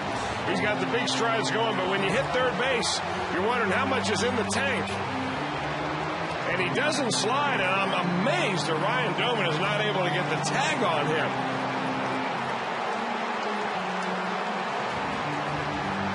Phillips is saying slide and go to the right. Harang says, hey, I ain't got the energy. How about I just run right through here?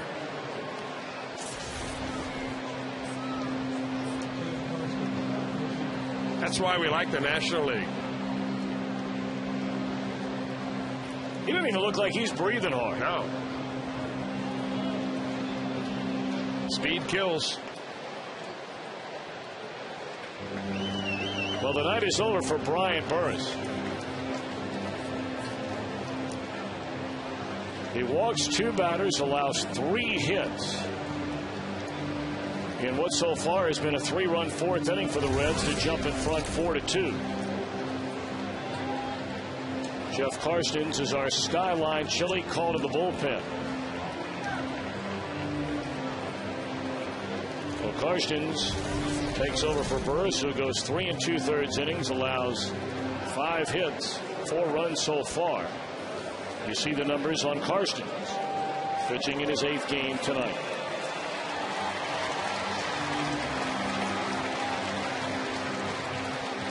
It's funny because it looked like Brian Burris was somewhat in control of this ball game, and then he came out here in the 4th inning after the Reds tied it up and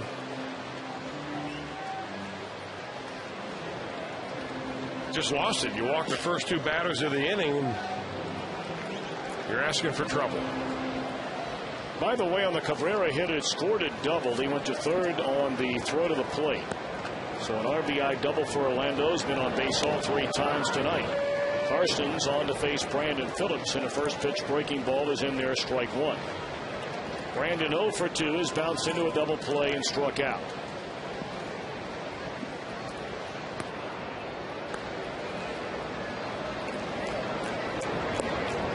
Good breaking ball there from Karstens to get ahead 0-2.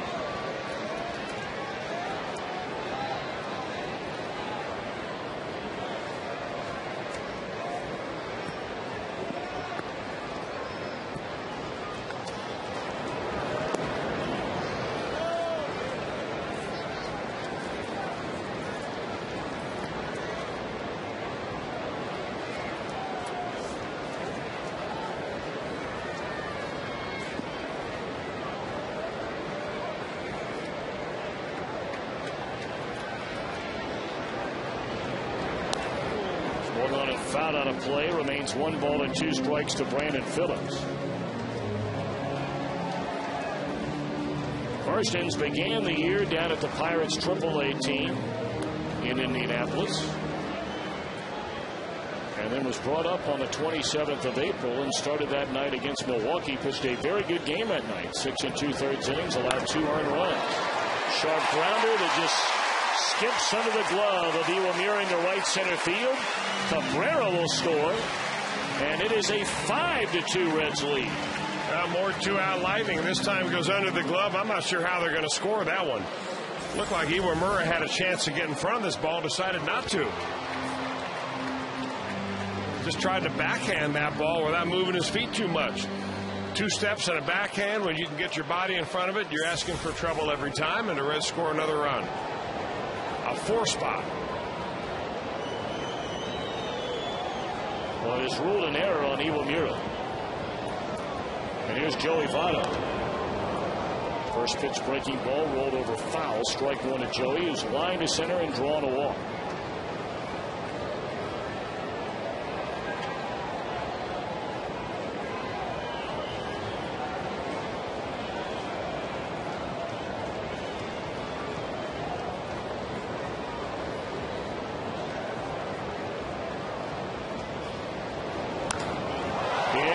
Center field, and this is on its way to the wall to bring in another run. Phillips easily being waved around. A run-scoring double by Votto. A 5-run 4th inning for the Reds.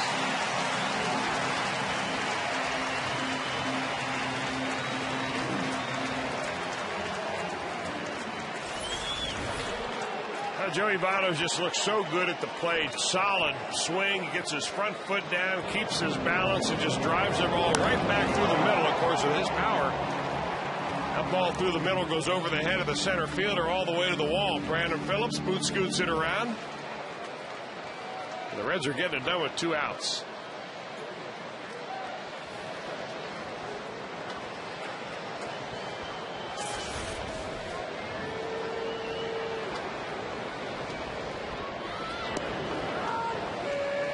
Breaking ball, strike 1 to Scott Rowland, the 9th man to bat in what has been a 5-run Reds 4th inning.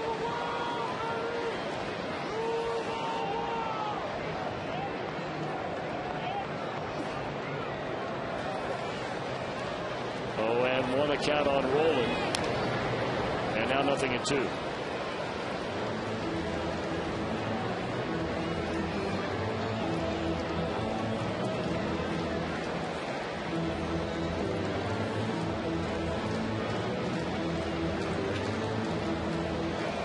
Well, the Reds offense not only helping Aaron Harang to try and get what would be win number 3 on the year, but they've given him plenty of time since scoring all the way from first base a moment ago on that double by Cabrera to keep this inning alive and give him a little bit of time to get it all back together.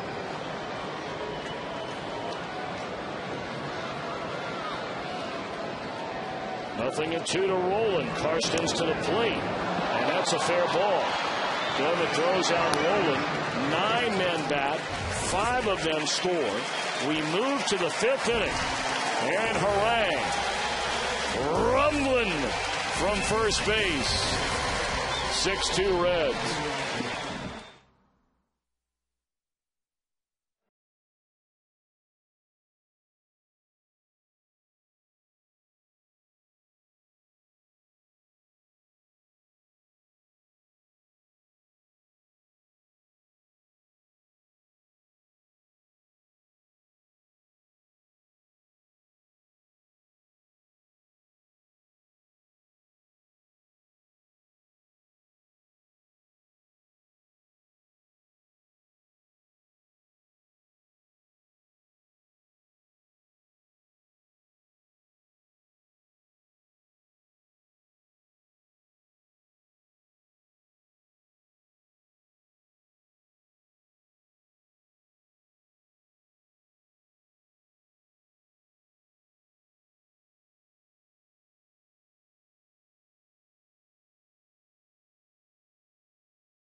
It's time for the Coors Cold Hard Blast. The only 2 Pirates runs of the night came on a blast from Ronnie Cedeno to left center field in the 2nd inning.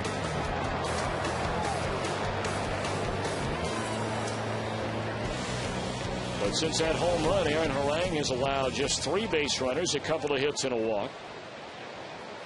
And his team scores 5 times in the bottom of the 4th inning to take a 4-run lead, and there's an error by Orlando Cabrera, allowing Uemura to reach to start the Pittsburgh 5th.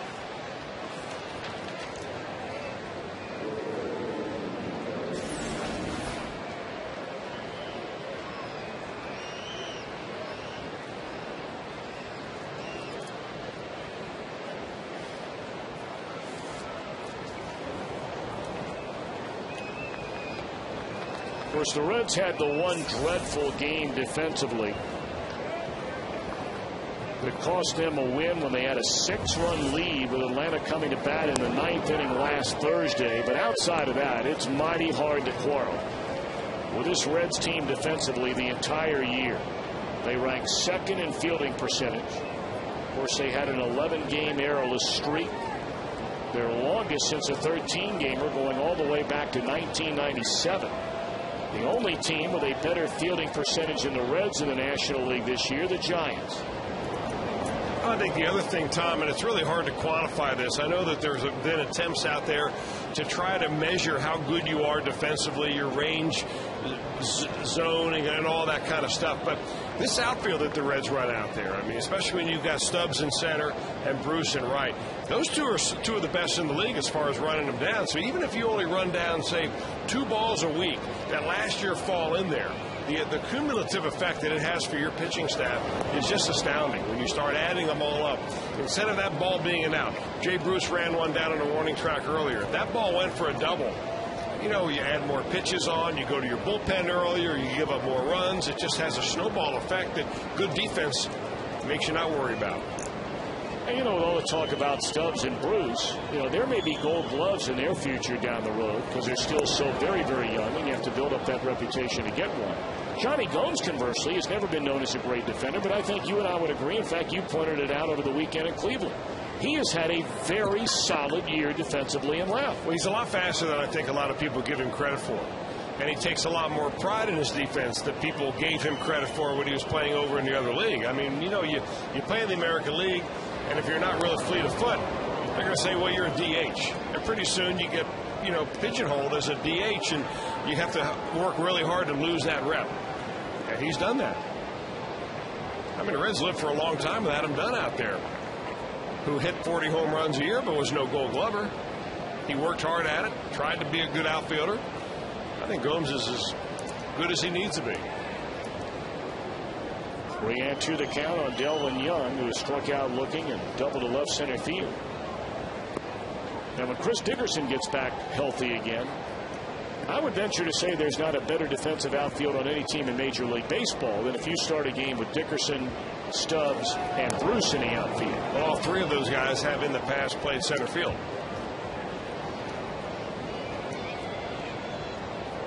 Don't want to leave Lance Nix out of the equation either. He is a very good defender, a former center fielder as well. Yeah.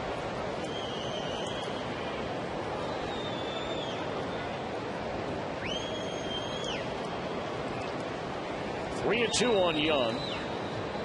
Runner starts at first base, and it's in the air, a sinking liner. Here comes Gomes to run it down. He's going to fire all the way to first base. It's cut off by Phillips. There he is, showing us a little defensive specialist play. He must have heard it.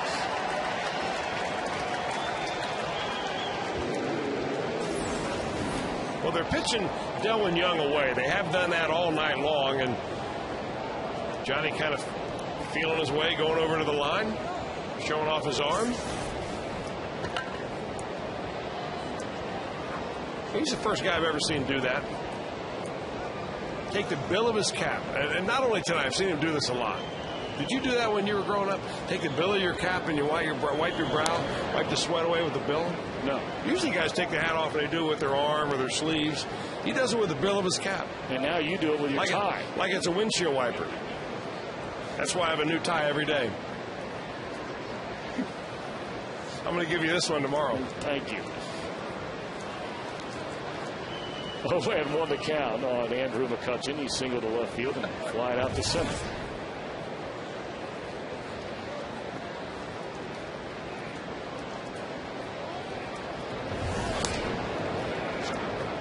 Swung on and fouled away, and Harang ahead of McCutchen, and 0-2.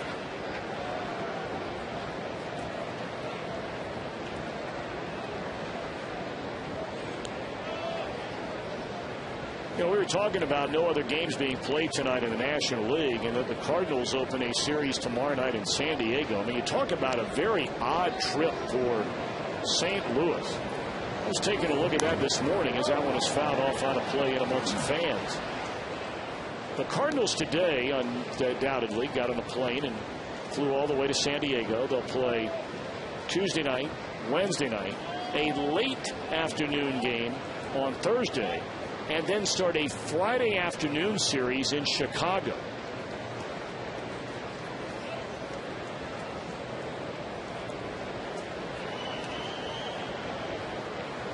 Oh, 2 pitch. And that will be the first meeting of this 2010 season between the longtime rivals, the Cubs and the Cardinals. But to fly all the way to San Diego, all the way to the West Coast for a 3-game series, and then turn around and come right back to Middle America. You don't see that very often. No, you do not. And they're probably not happy about that in Cardinal Nation.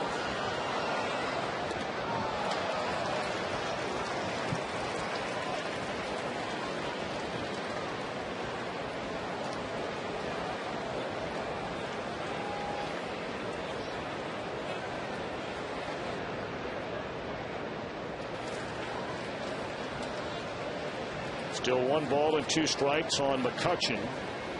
Iwamura over at first. Harang a glance over his shoulder, and a breaking ball misses low. Pitch is really beginning to pile up now for Harang. 87 of them in a game, and we're only in the 5th.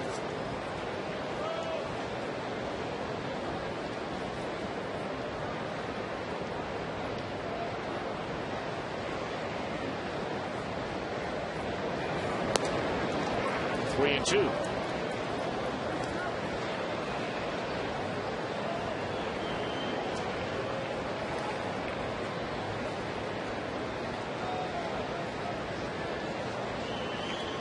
If you're just joining us, the Reds fell behind 2-0 in the top of the second, scored a run in the bottom of the second on a 2-out RBI double by Drew Stubbs. Now the 3-2 to McCutchen. The runner goes, and it's fouled away again. Yeah, really not the situation you want to get in if you're Aaron Harang. You miss with a couple of breaking balls when you get ahead of McCutchen. Now you got to, essentially challenge him with a 3-2 fastball. It doesn't look like Aaron's fastball is above average tonight. It's either average or a little bit below as far as velocity goes. McCutchen, he loves to hit that number 1. The Reds scored 5 times in the bottom of the 4th inning to take this 4-run lead. And now the Pirates, 1 on, 1 out. Runner goes, line hard to Jay Bruce.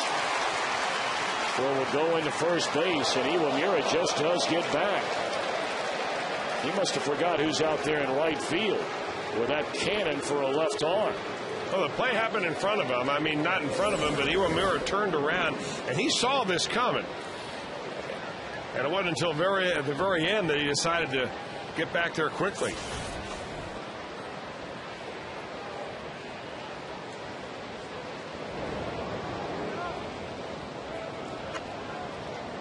So Iwamura remains at first. There are 2 outs in the inning, and here comes Garrett Jones, who's bounced into a double play and popped up to Cabrera. It's easy for me to say. Iwamura. Well, you're cold. You kick one, and I know I kick more than one, but I mean, as soon as it happens, I see you over there belly laughing just to my right. Not at that. Just loving life. Wow. Just wiping the sweat off my brow with my brand new tie. My question is, since you started, bow tie Tuesday, how does that work on the night you wear bow ties? Road games only, Tuesdays. Let's leave it at that. So I want you to join in. Line into left field, caught by Gomes. Why only road games? Maybe we'll get you a sponsor. Better not get into that. You're already in hot water.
Friday at 6 o'clock. It's your chance to test your Reds knowledge and win some great prizes.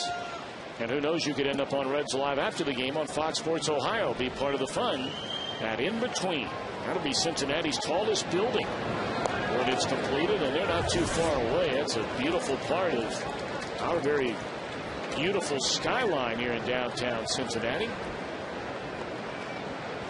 I don't know if it's officially going to be the Western Southern Life building, swing and miss.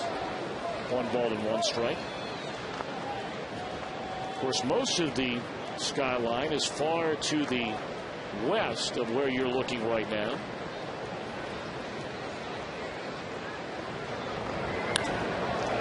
Johnny Gomes leads off the Reds' 5th inning with a base hit into left center field. Johnny's been aboard all 3 times tonight, has already scored a pair of runs.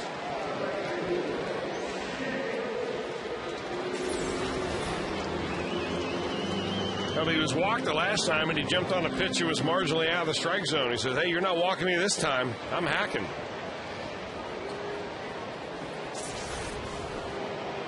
Boy, he plays the game with passion. Undeniable. Gotta love it.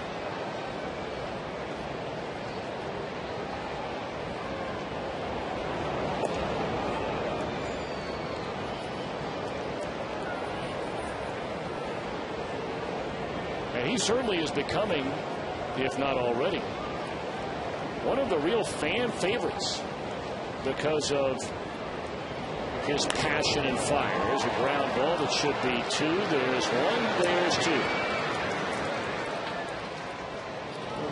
But Gomes not afraid to wear his emotions on his sleeve. I mean, when good things are happening, he's fired up.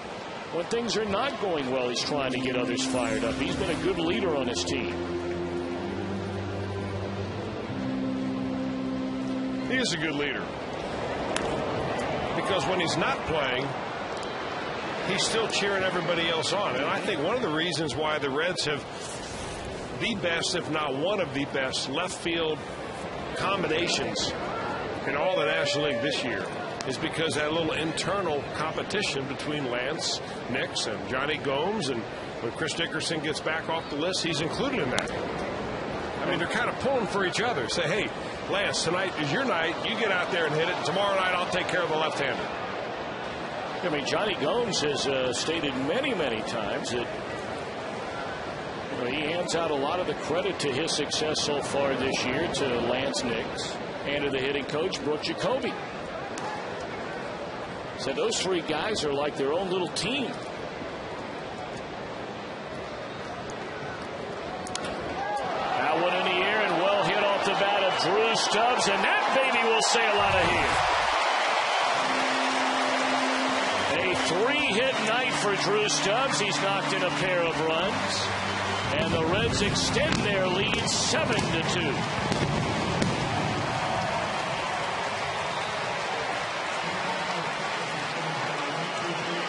Really nice to see Drew Stubbs breaking out of it. His 3rd hit of the game tonight.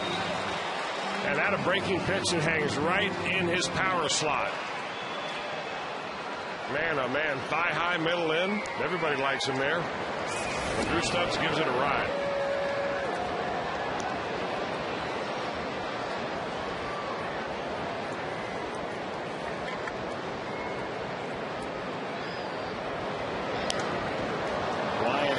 First pitch swinging, second pitch swinging in the air and foul ground, and that'll be Young to retire the side.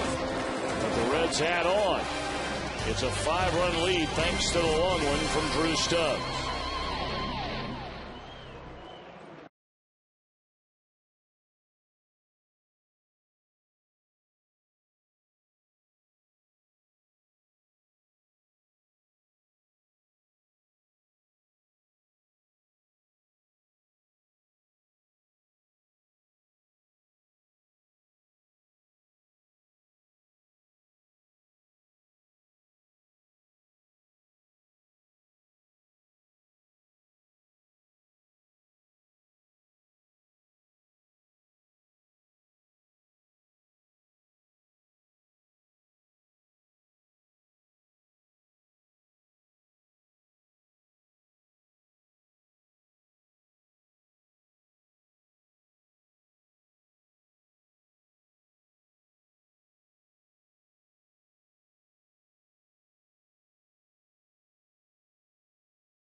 Of the first night game ever, and it's the 21st anniversary of Karen Lodgeman on this planet. Jim Day back with you. I'm in the Front Gate Outdoor Luxury Suite, and it is her 21st birthday. She's got a party of 25. They're all having a good time up here. And she is going to read our Meyer text poll question of the night for Tom and Chris. Go ahead, Karen. Who do you think will get to the Reds first? Aroldis Chapman or Yandro Alonso?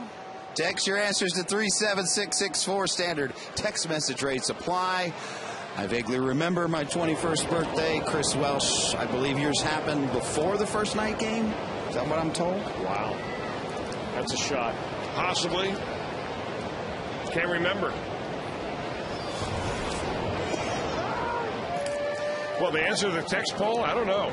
You know, I know, Tom, that you've been a huge fan of Yonder Alonso ever since he was signed and by the Reds. And first #1 pick coming out of Miami, the kids can swing the bat. There's no question about that. Broken bat goes flying above the Reds' dugout.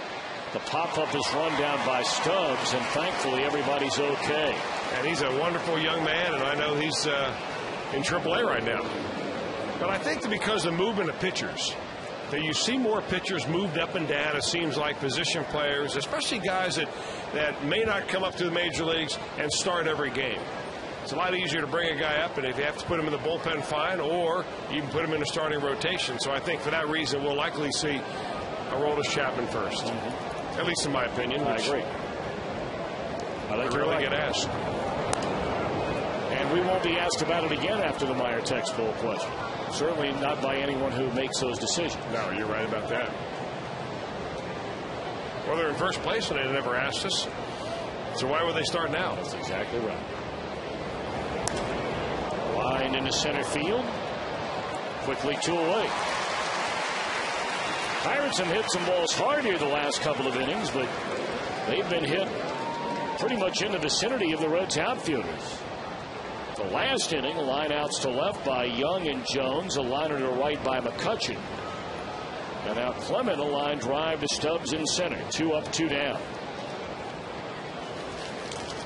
See Joe Kerrigan down in that Pirate dugout. Chris, you and him go back a long, long way, do you not? Yeah, he was the bullpen catcher, actually, when I was with the Montreal Expos back in the mid-'80s.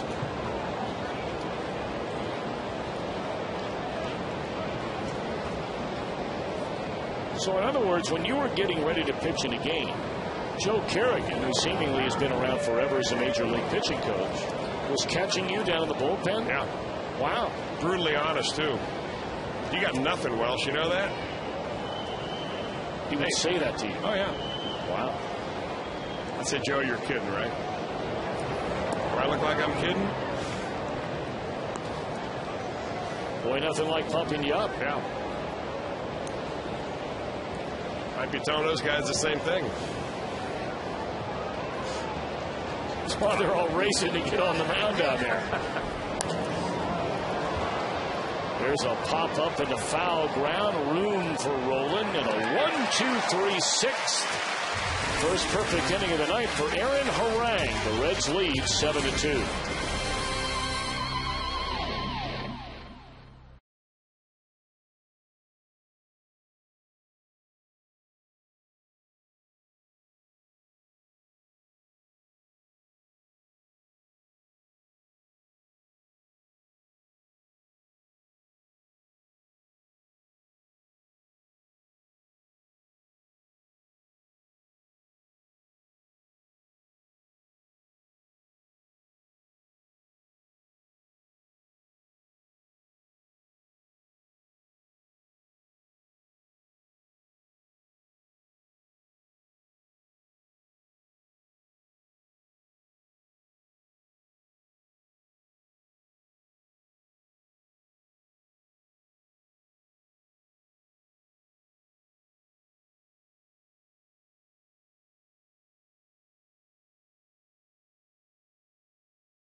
it's time for the Coors Light Freeze Can. On a double by Orlando Cabrera in a 5-run fourth inning. Look at the big fella, Aaron Harang. Foot on the plate, tag not on him yet. Yep. I mean, looked like no big deal. The Coors Light Freeze Can brought to you by Frost Brewed Coors Light. I want to ask him after the game, though, did he see Brandon Phillips telling him to slide to the inside part of home plate? And when he saw that sign, if he did see it, what went through his mind? Well, I'll tell you what, Harang might have the single most important hit of this game tonight for the Reds. You're right. The Reds came to the plate in the fourth inning, down 2-1. There's a one-hopper to Iwamura, and he'll throw out Harang. But you know, the Reds loaded the bases with nobody out. Down 2-1, Ryan Hannigan bounced into a double play. Yes, the tying run score from third on the twin outs on the ground ball, but then Harang comes up there with a runner at third and 2 men out and bangs in the go-ahead run with a single to left field. After that, double by Cabrera to knock in a run. An error by Iwamura allowed another run to score. Votto an RBI double. And in Stubbs the following inning, a solo home run for the 5-run advantage. Well, you know, we talked about it so many times, Tom, how Aaron Harang, it seems like, of all the pitchers on this pitching staff, consistently has fewer runs with which to work. You know, the Reds are only averaging 3.5 or so runs per game when he pitches. But he finally got a 7 spot up there, and a lot of it has to do with him getting that big hit.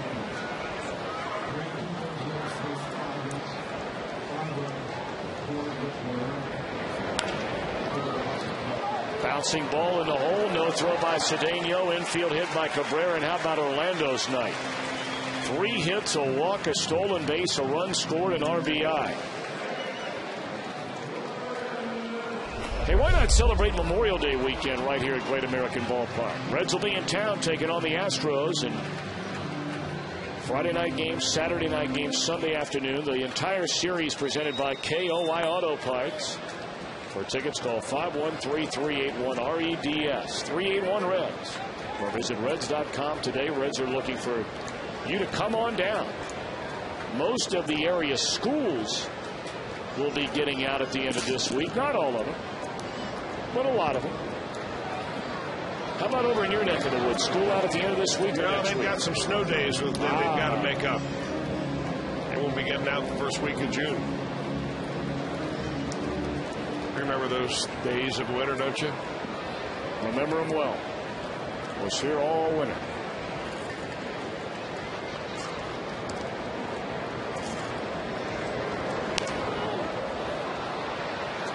Phillips pops it up to the third baseman, Young. And Cabrera must have forgotten how many outs there were. I didn't see him running on a pitch, did you? No, I did not.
Find out what's possible with the nation's fastest 3G network, AT&T Rethink Possible. By your Cincinnati, Northern Kentucky Honda dealers. Visit mycincinnatihondadealer.com. And by Grainger, with over 900,000 products for the ones who get it done. By the way, we've been notified about a scoring change. Going back to that ball, Brandon Phillips hit to the right of Iwamura in the 5-run fourth inning, initially scored an error. That has been changed to a hit and an RBI for Brandon Phillips. So in that 5-run fourth inning, 5 runs, 5 hits for the Reds, no errors. So not only does it affect Brandon Phillips and his batting average, it also affects the earned run average of the Pirates, which we don't care about. But from a pitcher's union standpoint, mark him down as earned. Base hit into right field by Ronnie Cedeno. He's been on base 3 times tonight. Well, saw a moment ago, and it's going to happen. I mean, not excusing it, but from time to time, Chris, there will be moments like this for every play. Well, you know, it happens at every level. And here's a pop-up with 1 out. You see Orlando Cabrera going to second, then realizing maybe looking for the scoreboard halfway there. Whoops. Better to do it in a 7-2 ball game than a 2-2 ball game in the 10th inning. That's exactly right. He's a winning player, I'll tell you that. Undoubtedly. And they love him in Cartagena, where they watch us every night.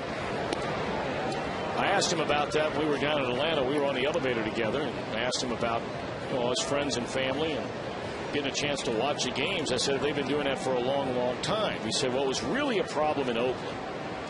The half a year he was there last year was the first time that since they started televising the games in his homeland of Colombia. The years he was with the Angels, they weren't doing it every day.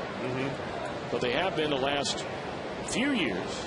But he said the time difference in Oakland made it very tough for a lot of folks to watch the game staying up so late. But they're 1 hour earlier here than we are in Cincinnati.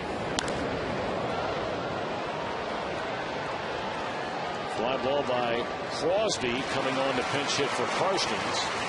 And Bobby Crosby is the first out for Aaron Harang in the 7th inning.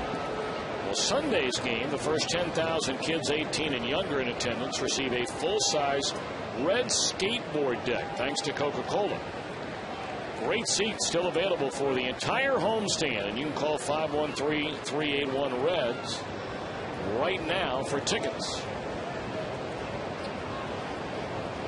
Well, those are very popular with the youngsters out there.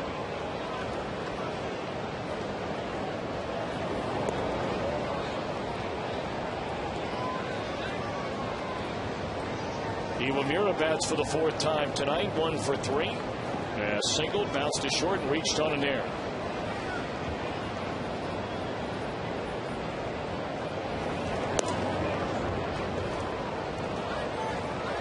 So Karstens goes 2 1/3 innings.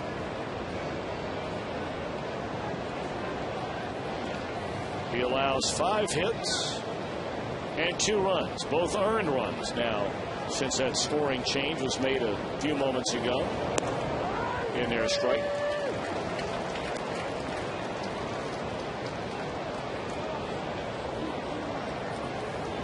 Karstens did not walk about it, nor did he strike out about it. This could be very well the final inning of work for Aaron Harang tonight. The Reds, for the first time, have action in their bullpen. They have a left-hander, Daniel Ray Herrera. You know him. And our first look at Anario del Rosario, a right-hander just brought up from AAA Louisville, and probably safe to assume that Mr. Del Rosario will make his major league debut tonight. I know you very much like what you saw in spring training out of him, Chris. Dusty Baker was very excited about what he saw. Yeah, I don't know how you cannot like what you saw out of him down there, whether it was in batting practice where he was breaking bats of right-handers, hitters, all up and down everywhere, or in the A games that he pitched, and pitched like he was a veteran. And he's gotten off to a nice start down in AAA and has earned his shot up here. Well, there's a walk by Harang to Iwamura, putting 2 on with 1 out here in the 7th inning.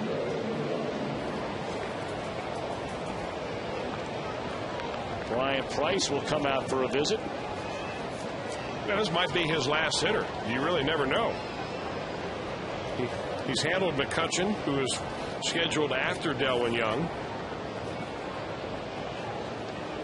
Not a bad idea, really, for Brian Price to go out there. Just try to change the tempo of the inning a little bit. Take the energy of the offense away from the Pirates with a little bit of a timeout. The umpire will finally come out. Jim Joyce try to break that up and get him going, but you give the pitcher a little bit of a breather. Brian's done a nice job.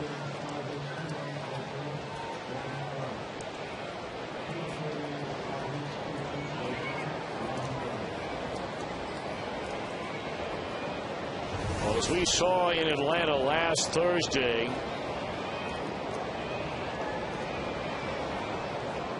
you never chalk one up as though it's a done deal until you nail down that 27th out. A 5-run lead, 2 on, and that one down the right field line will go to the wall. Rounding third and scoring is Cedeno. They're going to wave around Iwamura, and he will score on a 2-run double to right by Delwyn Young, and now all of a sudden it's a 3-run game.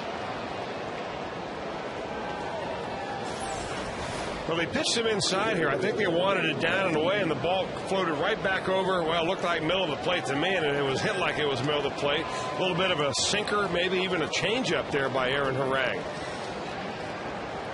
And Young, who's a good hitter, rips it down the right field line. Second double of the night for him. Aaron Harang pitches into the 7th inning, allows 4 runs so far. And the Reds will go to their bullpen with a 7-4 lead here in the 7th. And here comes Mr. Del Rosario.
This Friday night again, post-game fireworks presented by KOI.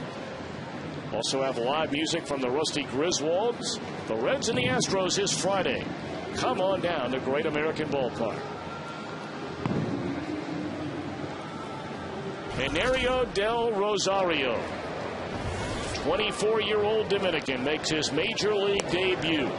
And a first pitch fastball is outside to Andrew McCutchen. There you get a look at the numbers this year from Del Rosario. Went from single A to double A to triple A in 1 year. In 2009, there's a fastball swung on and missed. And really, if you look at those numbers, he had a better time of it in triple A, at least as far as an earned run average, than he did at either of his lower stops. 1.46 Ernie in Louisville. Reds signed him when he was 19. It was an all-star at the single-A level in the Florida State League. Then they moved him up to Carolina. He was there for all the 4 games.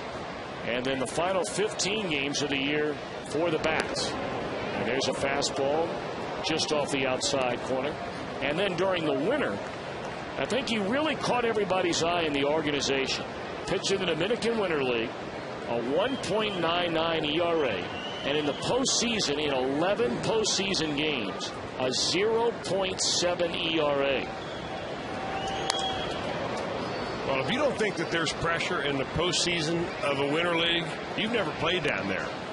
I mean, those folks are so passionate about their baseball. When their favorite team is in the postseason, you better pitch well. They'll run you right on out of there. Tall and thin is Del Rosario. Listed at 6'2", only 165 pounds. 2-2 to McCutchen. And a tapper, fouled again. Del Rosario was a starter when the Reds originally signed him, as Chris mentioned, back in 2005. In fact, he was signed 5 years and 4 days ago from today.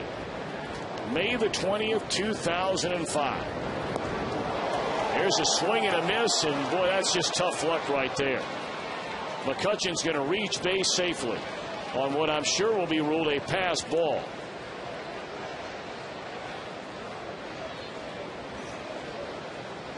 If it is a pass ball, it probably will be. That's a breaking ball that just went backwards and botched by Hannigan. I think that's the first pass ball of the year for the Reds catchers. Boy, how about that? You come into a game, you strike out the batter, he reaches base safely, and now you're leaving.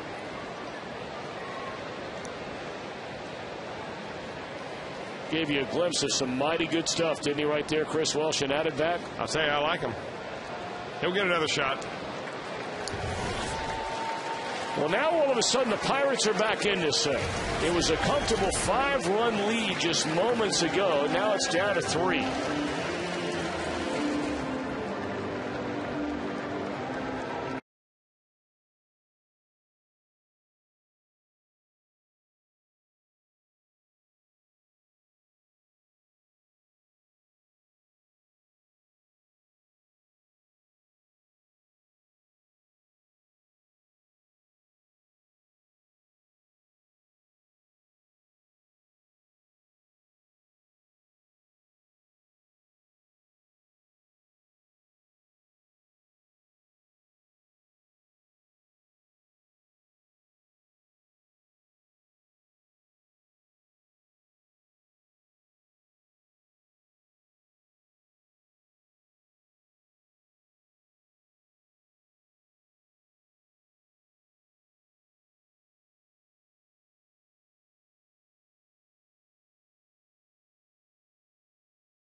Tag, throw, double play. That ended the Pirate first inning. Pirates jumped in front 2-0. Reds got a run in the bottom of the second inning. The Reds scored 5 times in the fourth to open a 7-2 lead, but then Aaron Orang allows a single, a 1-out walk, a 2-run double. Del Rosario makes his major league debut, strikes out the only batter he faces, but the batter reaches on a pass ball. And now all of a sudden the Pirates have the tying run at the plate. Their cleanup hitter at the plate with only 1 out here in the 7th inning. Daniel Ray Herrera on to face Garrett Jones. Well, I brought up the numbers yesterday. Herrera, who is very much a left-handed specialist, has been anything but that so far this year.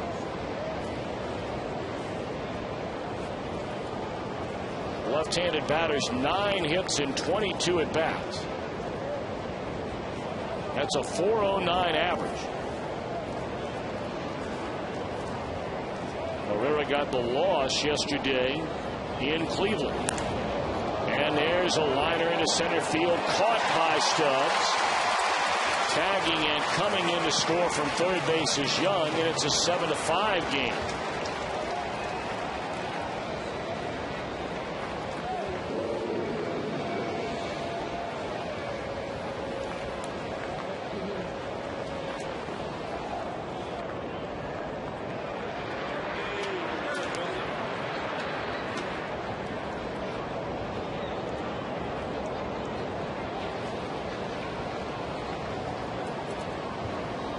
Two away for Garrett Jones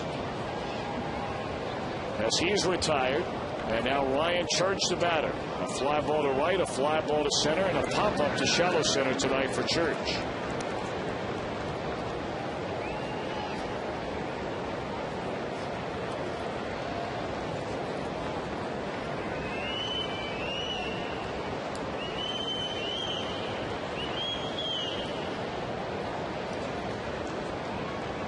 McCutchen at first. Herrera will keep an eye on him. We invite you to stay with us. We're not going to a commercial break in the middle of the 7th inning. One of those Crosley Field lights from the first ever night game, which was held here in Cincinnati 75 years ago today, is sitting and attached to the top of the pilot house out in straightaway center field, and that will be lit during the 7th inning stretch.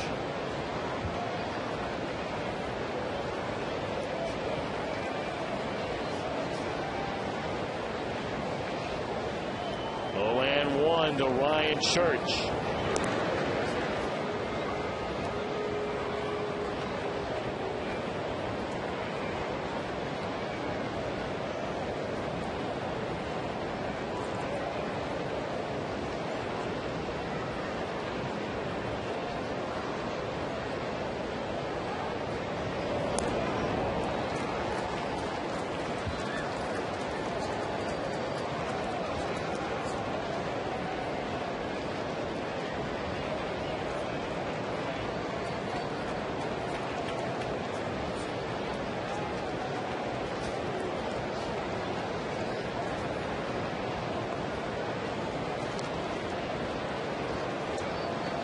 Church, 2 home runs, has 9 runs batted in on the year. He is a tying run at the plate.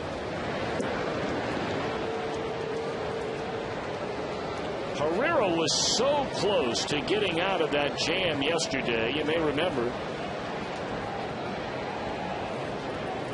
Herrera came on in the 6th inning, retired a batter, allowed back-to-back hits. Then got a strikeout of Travis Hafner for the 2nd out of the inning. He made right-handed batting Johnny Peralta look very bad on a couple of screwballs down and away, right in that 67-mile-per-hour range. Then tried to come in with a fastball, and Peralta was ready for it. He hooked it into left field to drive in what turned out to be the winning run in the game.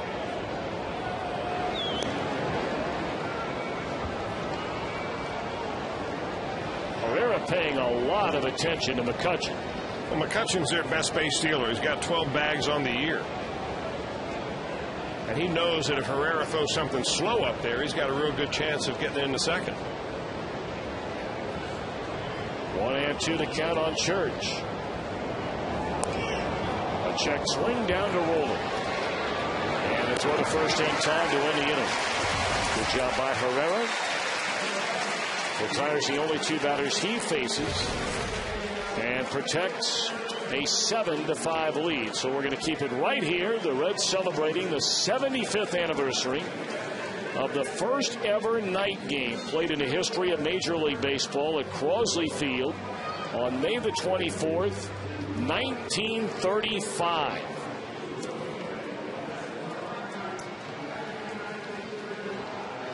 Crosley Field.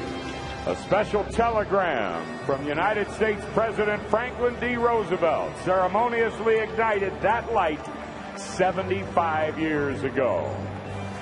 Another momentous part of the first night game was its correlation to the bond formed between the Reds and Cincinnati's very own Rosie's famous fireworks. Now, just as they did in 1935, the Rosies will light a special Reds pyrotechnic on the right field porch, which, along with the illumination of the original Crosley Field light, will start the process of plugging back in Great American Ballpark.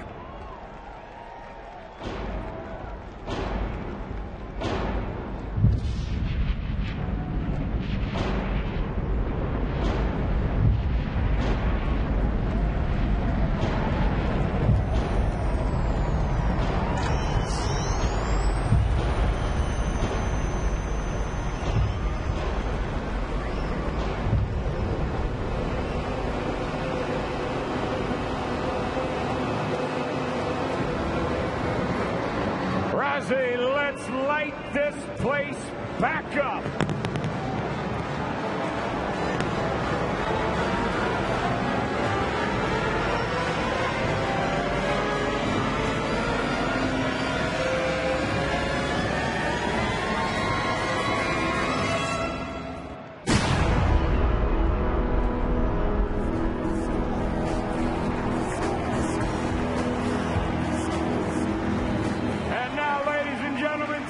Seventh inning stretch. Please stand and join us in singing "Take Me Out to the Ball Game."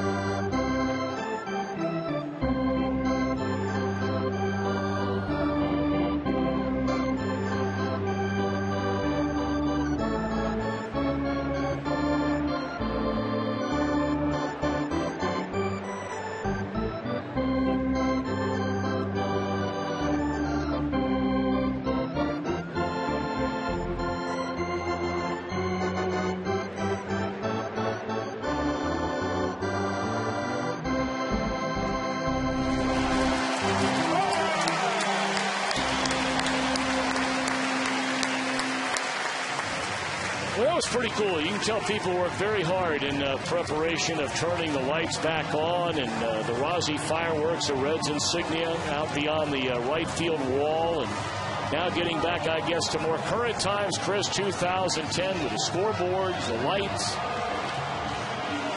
I thought it was very cool. I agree with you. I mean, that's, you know, it takes a lot of effort. You got to hand it to the marketing and creative department to come up with all that. I'll tell you one thing, that light that's on top of the pilot house that they lit, if all they have is 600 of those lights, it must have been very dark back in those days. I wonder what the hitters of today would think about trying to hit a slider illuminated by that. You took the words right out of my mouth. I wondered the same thing that we brought up earlier. On that night at Crosley Field, there were 632 of lights just like that one in straightaway center field. And here we, at Great American Ballpark, have 864 lights. You know, I doubt that there's a minor league park in existence today that is any worse lit than any major league park of those days of 1935. Well, I bet you're 100% correct.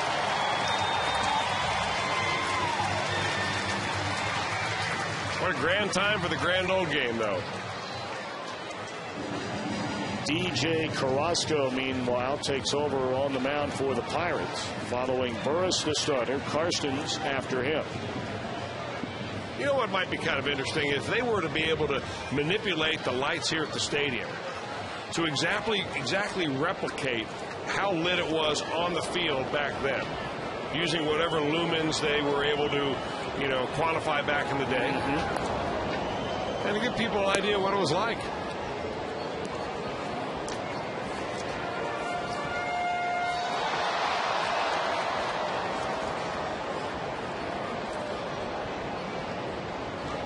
Plus a laser light show in the middle of a ball game. Very cool. Not bad.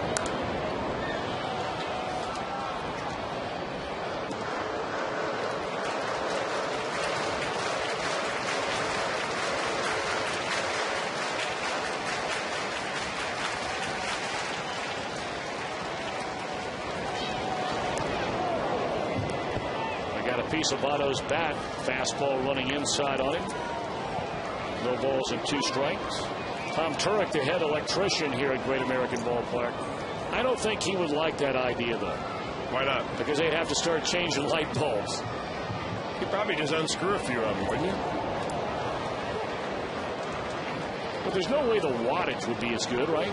As Votto's gone on strikes. Maybe they have them all on a dimmer switch. Now you're talking. That would be big. Well, if they had them on dinner switches, we'd have romantic we'd have romantic dinners here on non-baseball nights. So that can't happen. No, but Tom could get that dialed in. He could do that. Yeah. He could do just about anything. To all the towers here, yeah. No doubt about it. Reds a 7-5 lead as the Pirates score 3 times to get right back in this thing in the top of this 7th inning. Check swing and a miss by Rowland.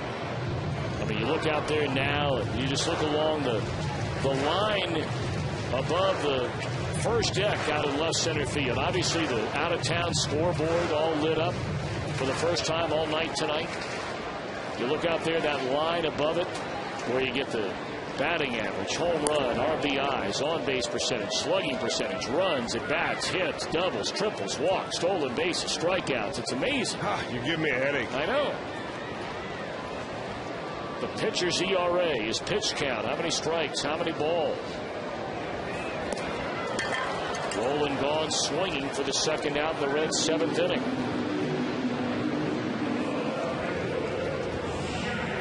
As you know, voting is underway for the 2010 All-Star Game that's out in Anaheim this year, and you can cast your ballot right now for your Reds 2010 All-Stars. Vote early, vote often. You can vote up to 25 times at Reds.com today. You're not only celebrating the first night game, but really baseball of that era. Bernie Stowe was out when they had the old ragtime band playing out in front of the dugout during the entire batting practice. They were great, the Dixieland Band. And he was telling stories about back in the day when that band and about 1,000 of the Rosie Reds and Reds rooters would get on a train and take the train with the team train up to Chicago. And it was just a rolling party all the way up in Chicago. That band never stopped playing. Get on the train and come on back.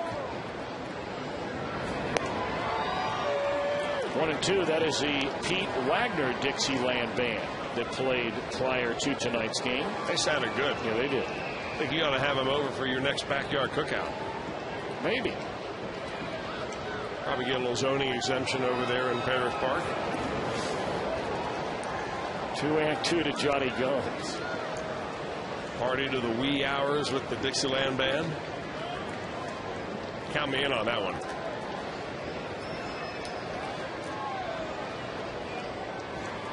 Swing and a miss, and DJ Carrasco fans the side. We move to the 8th inning. A 7-5 Reds lead.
for the ones who get it done. Drew Stubbs getting it done tonight. An RBI double his first time up, a single in the 4th inning, then a home run to left center field in the 5th inning. His 5th of the year, and Stubbs now has 21 runs batted in. Couple of changes for the Reds. With a 7-5 lead entering the 8th inning. Now out in left field, it's Lance Nix. And taking over on the mound, Arthur Rhodes.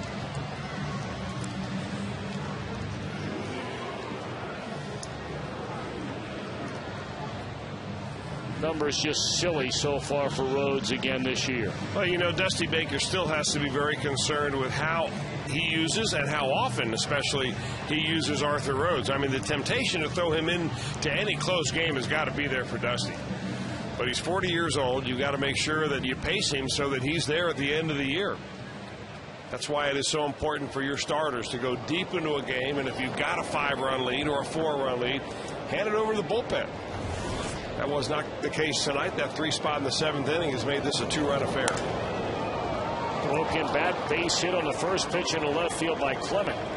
So now the tying run will come to the plate with nobody out here in the Pirates' 8th inning. Now, you and I were talking about it, you know, during the first pitching change in that 7th inning. Those are the little things that really box managers into a corner. It's not suggesting Aaron Harang wanted to give up the 2 runs.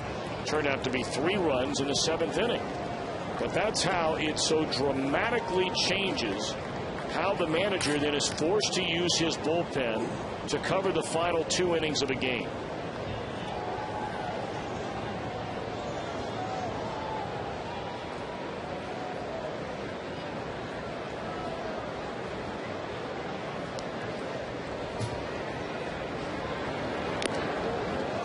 Ryan Doman turning it around and about right-handed down a strike.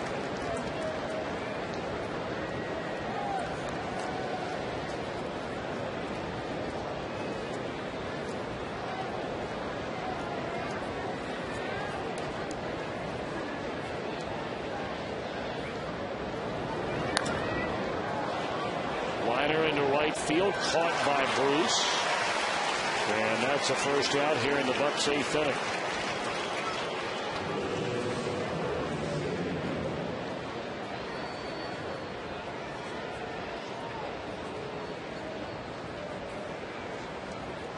You know, you look at the Reds this season and how many close games they have played. In 46 games so far this year, they have played 18 one-run games, 9 more 2-run games. So 27 out of a possible 46 games this season played by the Reds have been decided by 2 runs or less. And that generally means your top 2 or 3 guys at the end of a game in your bullpen will be used a lot. That's a good point.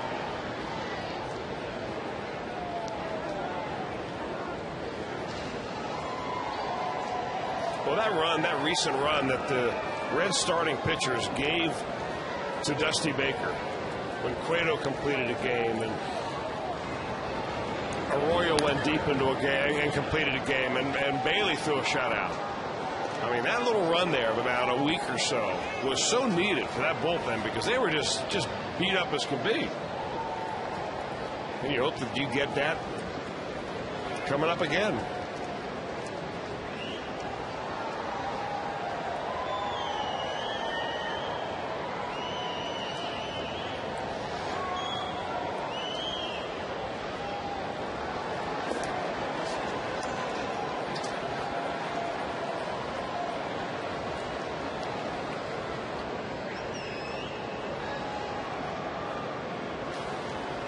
One and 2 to count on Ronnie Cedeno. Had an excellent night. A 2-run home run, a walk, a single, has scored a couple of runs. Found back out of play. Hey, Reds fans, JTM wants to know, how do you 32? Grab a bag of JTM's new 32-count burgers and visit www.howdoyou32.com for more details. JTM, food, family, fun.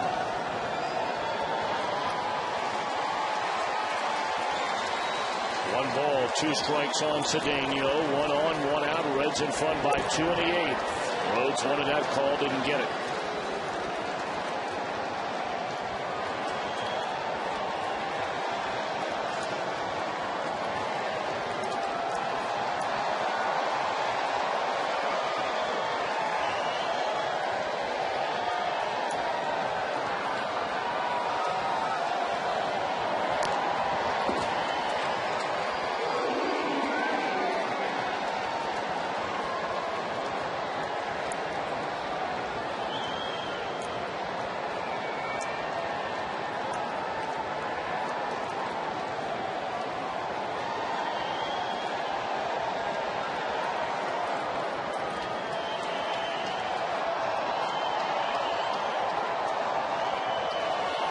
Nick Massey was up for a short while and has since taken a seat, but you know it wouldn't take him very long if need be to crank it back up again. Ronnie Cedeno making Arthur Rhodes work out there.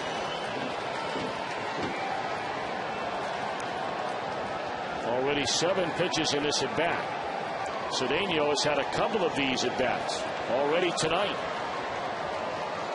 A lengthy at bat in the 4th inning, capped off by ball 4.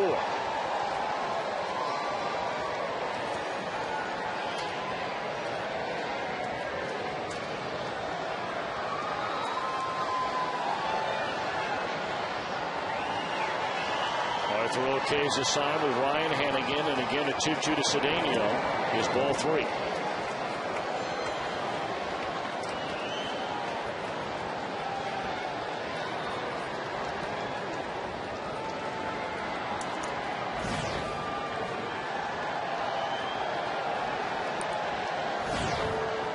Hastings Millage stands in the on-deck circle. He would bat for DJ Carrasco with a 3-2 first on Cedeno.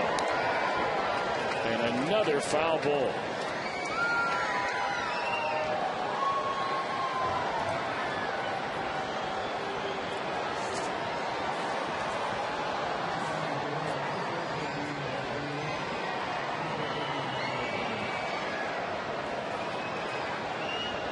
Nine pitches so far in this at bat. Rhodes against Cedeno. There will be a 10th.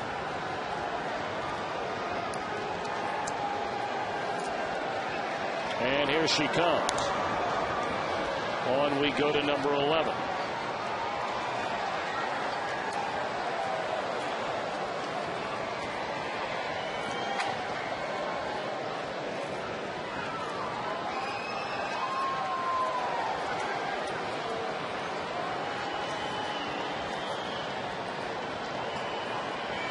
Cedeno, a career .240 batter. He is far better than that in his career against Reds pitching. In the air, left center field, and finally Rhodes takes care of Ronnie Cedeno, and back to first it's Clement. 2 away in the inning, and here comes Hastings Millage.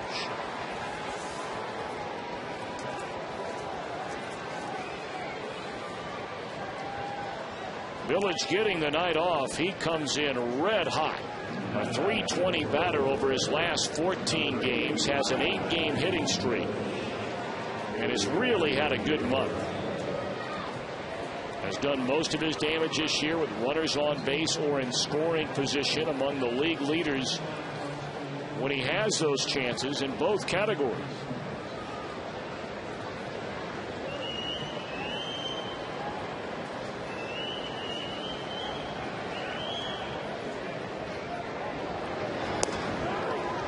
Strike 1 to Millage. Good looking get ahead fastball right there. You could not have placed it better. Hanging the outside corner at the knees. Millage still only 25 years old. A former #1 pick, 12th selection overall by the Mets in 2003. Fouled out of play. Was traded in a deal, ironically, with now his current teammate Ryan Church and Brian Schneider to the Washington Nationals in 2007. And then dealt from the Nationals to the Pirates in that big deal last June that involved Niger Morgan, Sean Burnett, and Joel Hanrahan.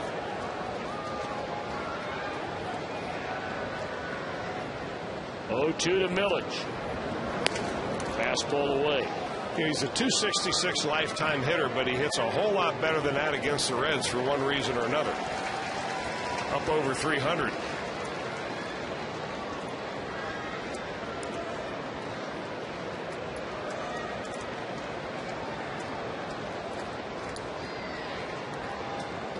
A ball, 2 strikes on Milledge. And it'll stay there. Looks like the strategy pretty simple. They're just simply trying to stay away from him. You know, one thing you really like about Hannigan behind the plate, though, and every time I see him catch, it reminds me of this. He waits so long. First of all, he gets so small behind the plate, he gives the umpire a great view of the strike zone. But he waits so long before he moves that the hitter never really gets a feel on whether you're coming inside or outside.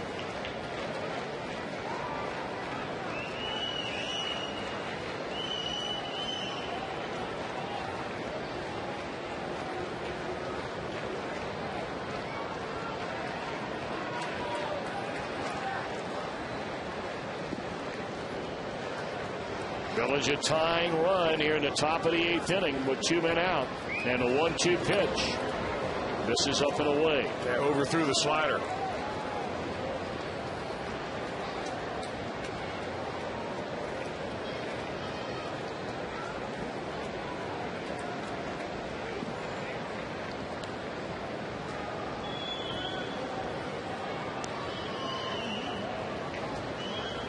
Two and two on last innings. Milledge.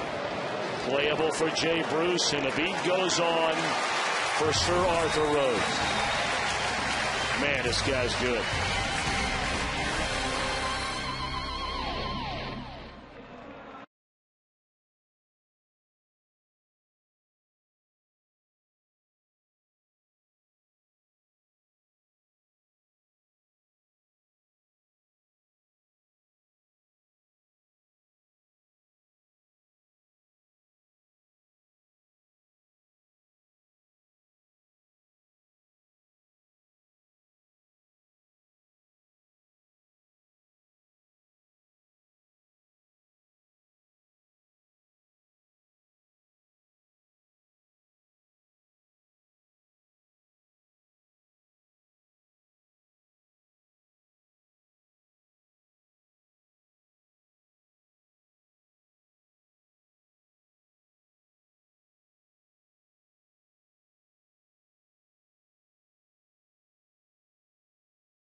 Now it's time for tonight's Jaguar performance of the game.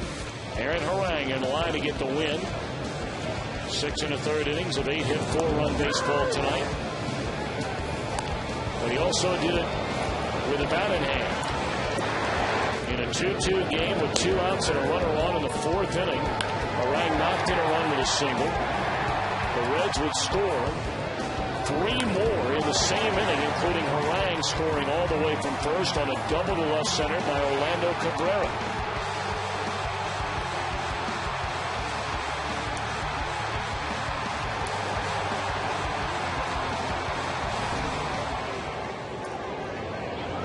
He was running like a Jaguar there. Well, maybe a little short. They'll be happy that you said that. At least use Jaguar and him and running all in the same sentence. Yeah. Javier Lopez takes over on the mound. Guy's having a good year. Been around a little bit. Yep. Broke in with the Rockies in 03. Pitched 2.5 seasons there, went over to Arizona, and then he spent 3 seasons plus in Boston.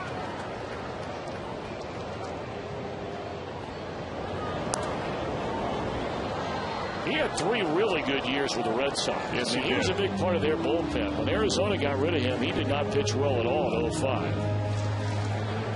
And the Diamondbacks just let him walk, and then the White Sox signed him. They let him walk without even throwing a pitch for their major league club. Then all of a sudden he goes to Boston, and in 2006 pitches 27 games with an ERA at 2.7. The next year pitched in 61 games for the Red Sox, ERA at 3.1, and then 70 games for Boston in 08. Last year fell on hard times. Well, you can imagine with that sidearm angle of his, he's got to be pretty tough on left-handers. We'll show you right now the split on him.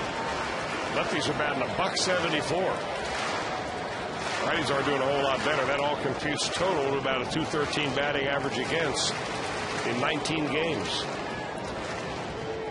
It'll give you something to think about coming from way down around Laredo. Jay Bruce did not go around, according to Marvin Hudson. 3-2. Jay 0 for 2, walked and scored in the 5-run fourth. Bruce Stubbs, the fastest Red, is a triple away from hitting for the cycle here tonight. And if there's one guy on the team capable of a 3-base hit, maybe more so than anybody else, it would be Bruce Stubbs, as Bruce draws a walk to open the 8th.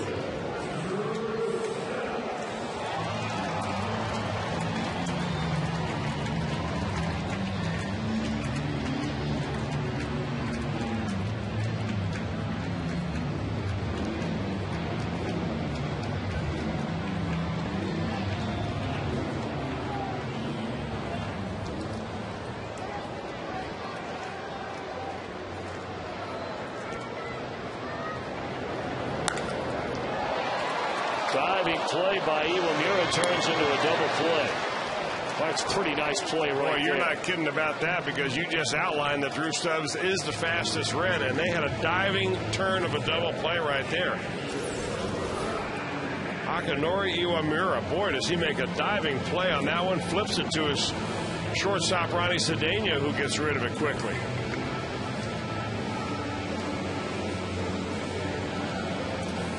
Nicely done. For those of you maybe wondering, the last Red to hit for the cycle, it has been a long time ago, bro. Eric Davis? You got it. 1989, June the 2nd against San Diego. You know who the last guy before him was? Pete Rose. Frank Robinson. So you just ruined 2 perfectly good trivia questions. Well, good. Then you and I won't be fooled so often. Fouled away by Ryan Hannigan. No, we'll be still fooled. You're right. The Reds only have 5 players that have ever hit for the cycle in the entire history of the franchise. Baseball's oldest. Mike Mitchell in 1911. Heine Groh in 1915.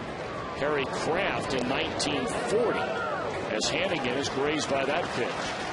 And then Frank Robinson in 1959. 30 years later, Eric Davis in 1989. If you were a player, what would you rather do? Hit 3 home runs in a game or hit for a cycle? I can't believe you're thinking about it. I would rather win. Oh, jeez. While hitting 3 bombs. Thank you. Oh, yeah, that's a no-brainer. Isn't it? I think so, yeah. Maybe some people would think it's cool to hit for the cycle. And I mean, I get that. I mean, they wouldn't keep track of the cycle if they didn't think it was cool. Or rare. Or simply a statistical anomaly. Of course, it's far more difficult to hit for the cycle than 3 home runs in a game. As far as its frequency, I would imagine, through the history of baseball. 1-0 to Lance Nix. Just by triples being so rare. On the outside corner, a strike.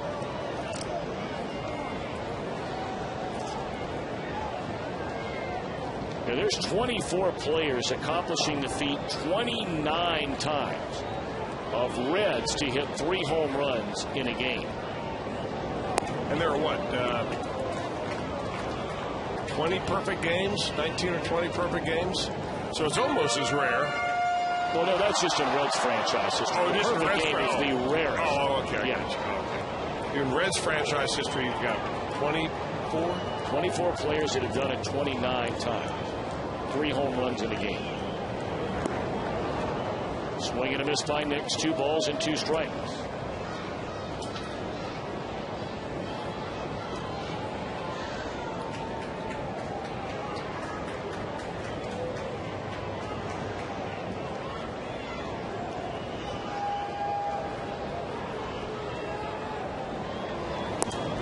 Fastball on the outside corner, strike 3 called to Lance, and he knew it. All right, here we go in the ninth. Cordero will try and nail it down. The Reds lead the Pirates 7-5.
More on defense. Play of the game. You just saw it a moment ago. A mighty slick double play turned by Iwamura and Cedeno.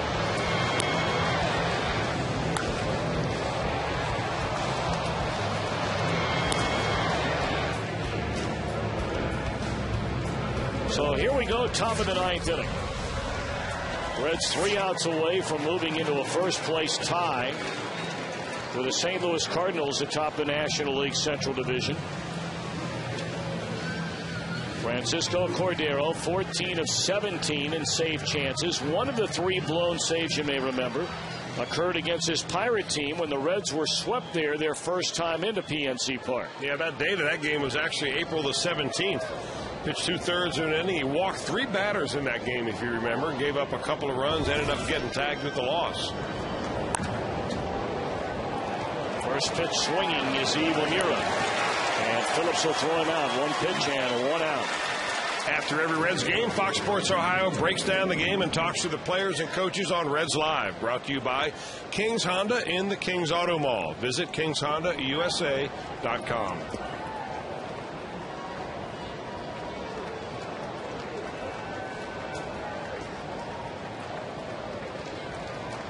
Orang in line for the win. Burris, the pitcher of record for the Pirates.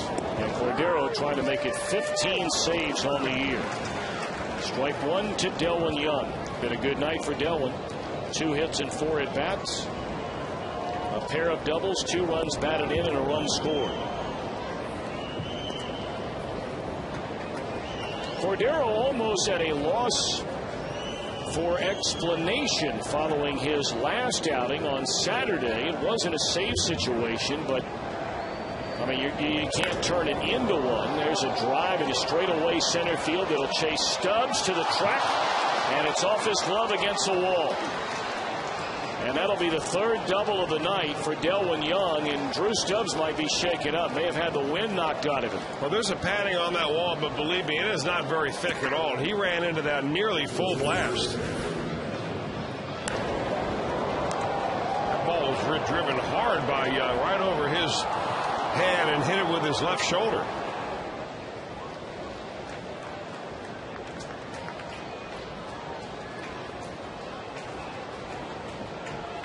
Talked about Saturday in Cleveland. Cordero had to hang on after giving up 2 runs. 2 were on with only 1 out. Got the final 2 outs of the game.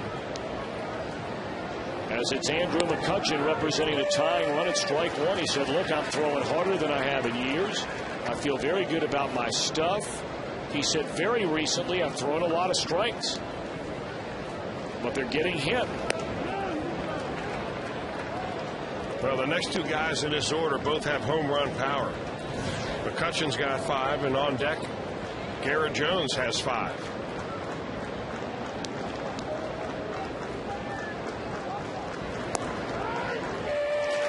.95-mile-per-hour fastball there, knee high on the outside corner to get ahead at 1 ball and 2 strikes.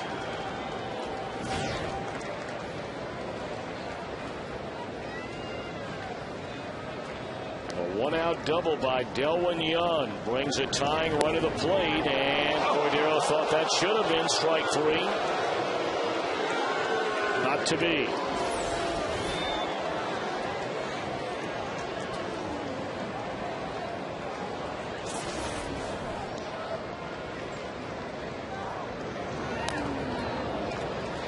That's a much more hittable fastball right there from McCutchen, who fouled it back.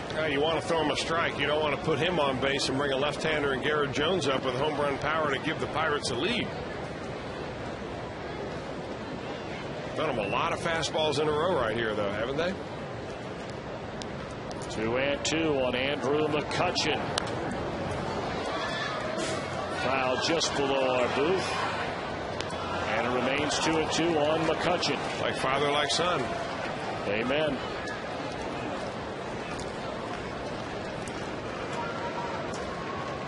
You got out of that way, out of that ball in a hurry. And will every time. 2-2 the count on McCutchen. Swing and a miss, strike 3. A 97-mile-per-hour fastball away from him. I'll tell you, we have not seen Francisco Cordero throwing this hard this year. That is gas.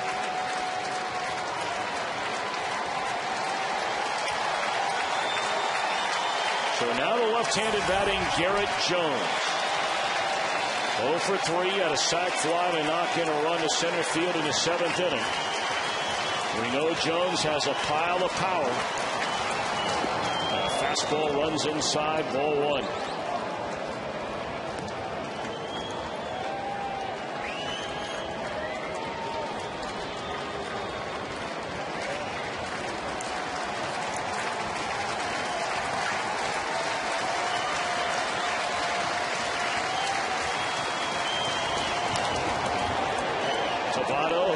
Up on it, the underhand feed to Francisco, and that's the old ball game. Cordero allows a hit, but no runs in picking up save number 15. And after a loss yesterday, a win to move into a first-place tie for the Reds tonight. Well, the first game of a series is always the most important in the eyes of many baseball people. That way you guarantee you don't get swept. The Reds are looking to take at least 2 out of 3 in this series against the Pirates. Dusty Baker's got them rolling back at home where they belong. 7-5 our final. Harang the winner.